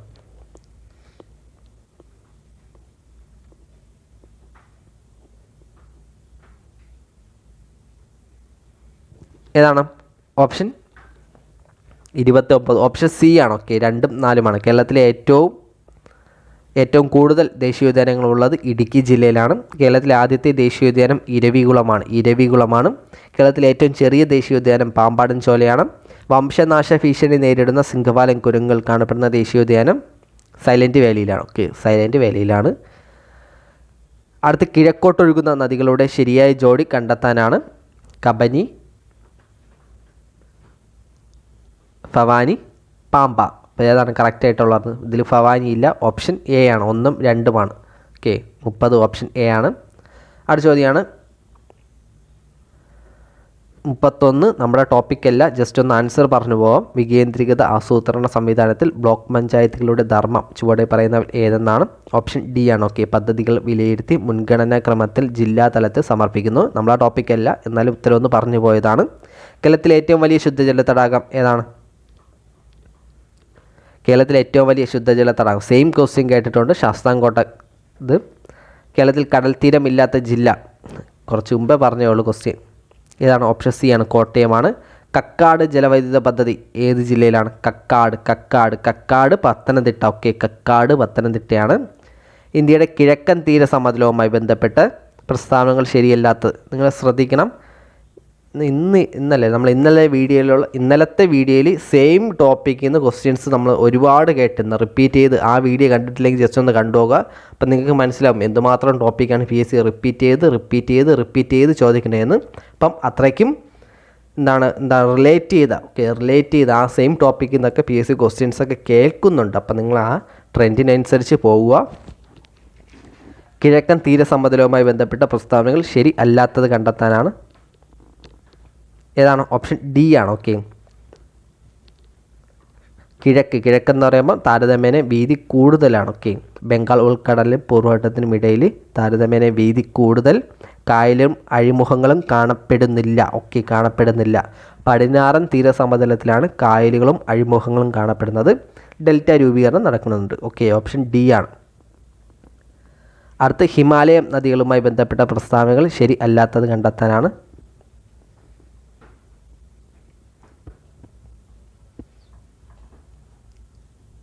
ഏതാണ്? 36 ഓപ്ഷൻ ബി ആണ്. ഓക്കെ, 3ഉം 4ഉമാണ്. അപരദന തീവ്രത കൂടുതലാണ്, അതുപോലെ തന്നെ വിസ്തൃതി കൂടിയ വൃഷ്ടിപ്രദേശമാണ്, അതിവിസ്തൃതമായ വൃഷ്ടിപ്രദേശം. ഓക്കെ, ഓപ്ഷൻ ബി ആണ്. ജസ്റ്റ് വേണമെങ്കിൽ ലോജിക് ഉപയോഗിച്ച് ചെയ്താവുന്നേ ഉള്ളൂ ക്വസ്റ്റ്യനുള്ളൂ. ഓക്കെ, അടുത്ത ചോദ്യമാണ്. താഴെ പറയുന്ന പോലെ ഇന്ത്യയുടെ പടിഞ്ഞാറൻ തീരത്ത് സ്ഥിതി ചെയ്യുന്ന തുറമുഖങ്ങൾ കണ്ടെത്താനാണ്. ഇന്ത്യയുടെ പടിഞ്ഞാറൻ തീരത്ത് സ്ഥിതി ചെയ്യുന്ന തുറമുഖങ്ങൾ കണ്ടെത്താൻ ഏതാണ്? നവശേവ ഉണ്ട്. ഓക്കെ, നവശേവ ഉണ്ട്. അതുപോലെ കാണ്ഡല ഗുജറാത്ത്. ഓപ്ഷൻ എ ആണ് ഉത്തരം. 1ഉം 2ഉമാണ്. ഈ കിഴക്കൻ തീരപ്രദേശത്തുള്ള തുറമുഖങ്ങൾ പഠിക്കാൻ ജസ്റ്റ് ചെറിയൊരു കോഡുണ്ട്, വേണമെങ്കിൽ അത് പറഞ്ഞുതരാം. കിഴക്കൻ, ഓക്കെ, ഇതിപ്പോൾ പടിഞ്ഞാറാണ് കേട്ടിരിക്കുന്നത്. കിഴക്ക് പഠിച്ചു കഴിഞ്ഞാൽ പടിഞ്ഞാറും കിട്ടും. ഓക്കെ, അപ്പം ഇന്ത്യയുടെ കിഴക്കൻ തീരത്തെ പ്രധാന തുറമുഖങ്ങൾ കോഡെന്ന് പറയുന്നത് എന്താണ്? കിഴക്ക് തൂക്കാൻ ചെന്ന എന്നെ വിശാഖ് പാരക്കോലെടുത്ത് അടിച്ച്. ഓക്കെ, കിഴക്ക് തൂക്കാൻ ചെന്ന എന്നെ വിശാഖ് പാരക്കോലെടുത്ത് അടിച്ചു. കിഴക്കെന്ന് പറയുന്നത് കിഴക്കൻ തീര തുറമുഖങ്ങൾ. കിഴക്ക് തൂക്കാൻ മീൻസ് എന്താണ്? തൂത്തുക്കുടി. ഓക്കെ, തൂത്തുക്കുടി, തമിഴ്നാട്ടിലുള്ള തൂത്തുക്കുടി. തൂക്കാൻ ചെന്ന മീൻസ് എന്താണ്? ചെന്നൈ തുറമുഖം. തൂത്തുക്കുടി ചെന്നൈ തുറമുഖം. എന്നെ മീൻസ് 800. ഓക്കെ, 800 തുറമുഖവും കിഴക്കൻ തീരമേഖലയിൽ പറഞ്ഞതാണ്. കിഴക്ക് തൂക്കാൻ ചെന്ന എന്നെ 800. വിശാഖപട്ടണം തുറമുഖം. ഓക്കെ, വിശാഖ്. പാരദ്വീപ്. പാരക്കോൾ അടിച്ചു എന്താണ്? കൊൽക്കത്തയാണ്. അതുകൂടി ഒന്ന് വെച്ച് ഓർത്ത് വയ്ക്കാം. അപ്പം കിഴക്കൻ തീര പ്രധാന തുറമുഖങ്ങൾ: കിഴക്ക് തൂക്കാൻ ചെന്ന എന്നെ വിശാഖ് പാരക്കോൽ എടുത്തടിച്ചു. തൂത്തുക്കുടി, ചെന്നൈ, 800, വിശാഖപട്ടണം, പാരക്കോൾ, പാരദ്വീപ്, കൊൽക്കത്ത. ഓക്കെ, അടുത്ത ക്വസ്റ്റ്യനാണ്. താഴെ പറയുന്നവയിൽ ട്രാൻസ് ഹിമാലയത്തിൽ പെടുന്ന പർവ്വത നിരകൾ കണ്ടെത്താനാണ്. ഏതാണ്? ഓപ്ഷൻ ബി ആണ്. ഓക്കെ, 1ഉം 3ഉമാണ്. കരക്കോറം, ലഡാക്ക്, സസ്കർ. ഓക്കെ, അപ്പം കാരക്കോറം സസ്കറുമാണ് കിഴക്കൻ ട്രാൻസ് ഹിമാലയത്തിൽ വരുന്നത്. നദിയുടെ പോഷക നദിയാണ് കബനി. ഏത് നദിയുടെ പോഷക നദിയാണ്? കബനി, ഭവാനി, പാമ്പാർ എല്ലാം നമ്മുടെ കാവേരിയുടെ പോഷക നദിയാണ്. ഓപ്ഷൻ സി ആണ്. അടുത്ത് 2024 2020 ലോകകപ്പ് ക്രിക്കറ്റിൽ ഫൈനലിൽ മത്സരിച്ച രാജ്യങ്ങൾ ജസ്റ്റ് ഒന്ന് നോക്കി വയ്ക്കുക. ഓപ്ഷൻ ഡി ആണ്. 1ഉം 3ഉമാണ്. ഇന്ത്യയും ദക്ഷിണാഫ്രിക്കയുമാണ്. ഓക്കെ, 2020 ആണ്. 2024 2020.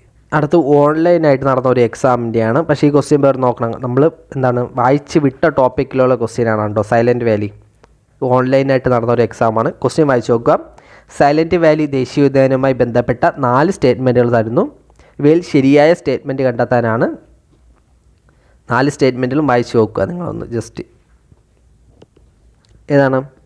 ക്വസ്റ്റ്യൻ നല്ല ലെവൽ ക്വസ്റ്റ്യനാണ്, പക്ഷേ ഇതിൻ്റെ ഉത്തരം എന്ന് പറയുന്നത് സിമ്പിളാണ്. ഇത് നോക്കണം.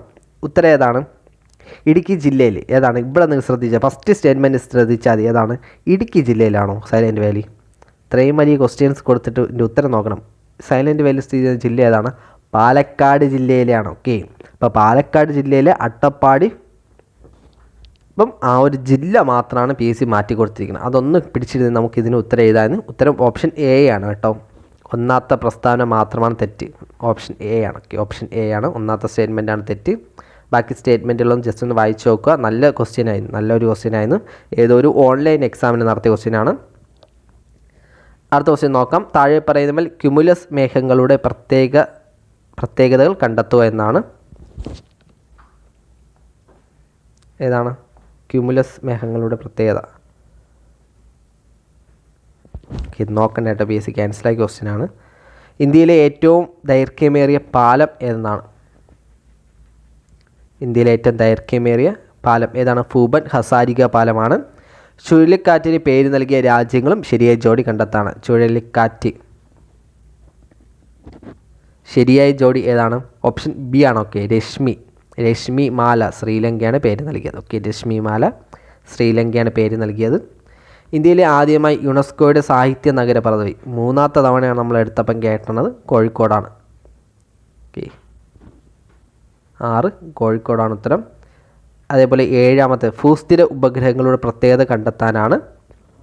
ഭൂസ്ഥിര ഉപഗ്രഹങ്ങൾ വായിച്ചു നോക്കുക. 4 സ്റ്റേറ്റ്മെൻറ്റുകൾ വായിച്ചു നോക്കുക. എന്തിനാണ് ഭൂസ്ഥിര ഉപഗ്രഹങ്ങൾ? സഞ്ചാരപാത ഭൂമിയിൽ നിന്നും ഏകദേശം 36,000 കിലോമീറ്ററാണ്. ഓപ്ഷൻ ഒന്നാമത്തെ സ്റ്റേറ്റ്മെൻറ്റ് കറക്റ്റാണ്. അതുപോലെ തന്നെ 4ാമത്തെ സ്റ്റേറ്റ്മെൻറ്റും കറക്റ്റാണ്. വാർത്താവിനിമയത്തിൽ ദിനാന്തരീക്ഷ സ്ഥിതി മനസ്സിലാക്കുന്നതിനും പ്രയോജനപ്പെടുത്തുന്നു. ഓപ്ഷൻ എ ആണ് ഉത്തരം. ഓക്കെ, ഭൂസ്ഥിര ഉപഗ്രഹങ്ങൾ ഓപ്ഷൻ എ ആണ്. ഇനി സൗരസ്ഥിര ഉപഗ്രഹങ്ങളുടെയാണ് ബാക്കി 2 പ്രത്യേകതകൾ. ഓക്കെ, ബ്രഹ്മപുത്രയുടെ പോഷക നദികളിൽ ശരിയായ ജോഡി കണ്ടെത്താനാണ്. ഏതാണ് ബ്രഹ്മപുത്ര നദിയുടെ പോഷക നദികളിൽ ശരിയായിട്ടുള്ളത്? ഓപ്ഷൻ എ ആണ്. മാനാസും സുബൻസിരിയാണ്. അടുത്തതാണ് ഭവാനി പുഴയിൽ എത്തിച്ചേരുന്ന കൊടങ്ങരപ്പള്ളം പുഴ ഒഴുകുന്ന പ്രദേശം. ഇത് നമ്മളൊരു കറണ്ട് അഫയേഴ്സിൽ സെക്ഷനിൽ നമ്മൾ പഠിക്കുന്നുണ്ട്. അട്ടപ്പാടിയിലെ കൊടുങ്ങരപ്പള്ള പുഴ എന്ന് നമ്മൾ പഠിക്കുന്നുണ്ട്. അപ്പോൾ അതാണ് ഭവാനി പുഴയിൽ എത്തിച്ചേരുന്നതാണ്. ഓക്കെ, അപ്പോൾ ഭവാനി പുഴയുടെ ഒരു പോഷക നദിയാണ് കൊടങ്ങരപ്പള്ളം. അതുകൂടി ഒന്ന് ഓർത്ത് വയ്ക്കണം. അപ്പം ഇത്രയുമാണ് നമ്മുടെ ക്വസ്റ്റ്യൻസ്. അപ്പോൾ വീഡിയോ എല്ലാവർക്കും ഇഷ്ടപ്പെട്ടെന്ന് വിചാരിക്കുന്നു. മറ്റൊരു വീഡിയോയുമായിട്ട് നമുക്ക് വീണ്ടും കാണാം. അതൊരിക്കും ബൈ.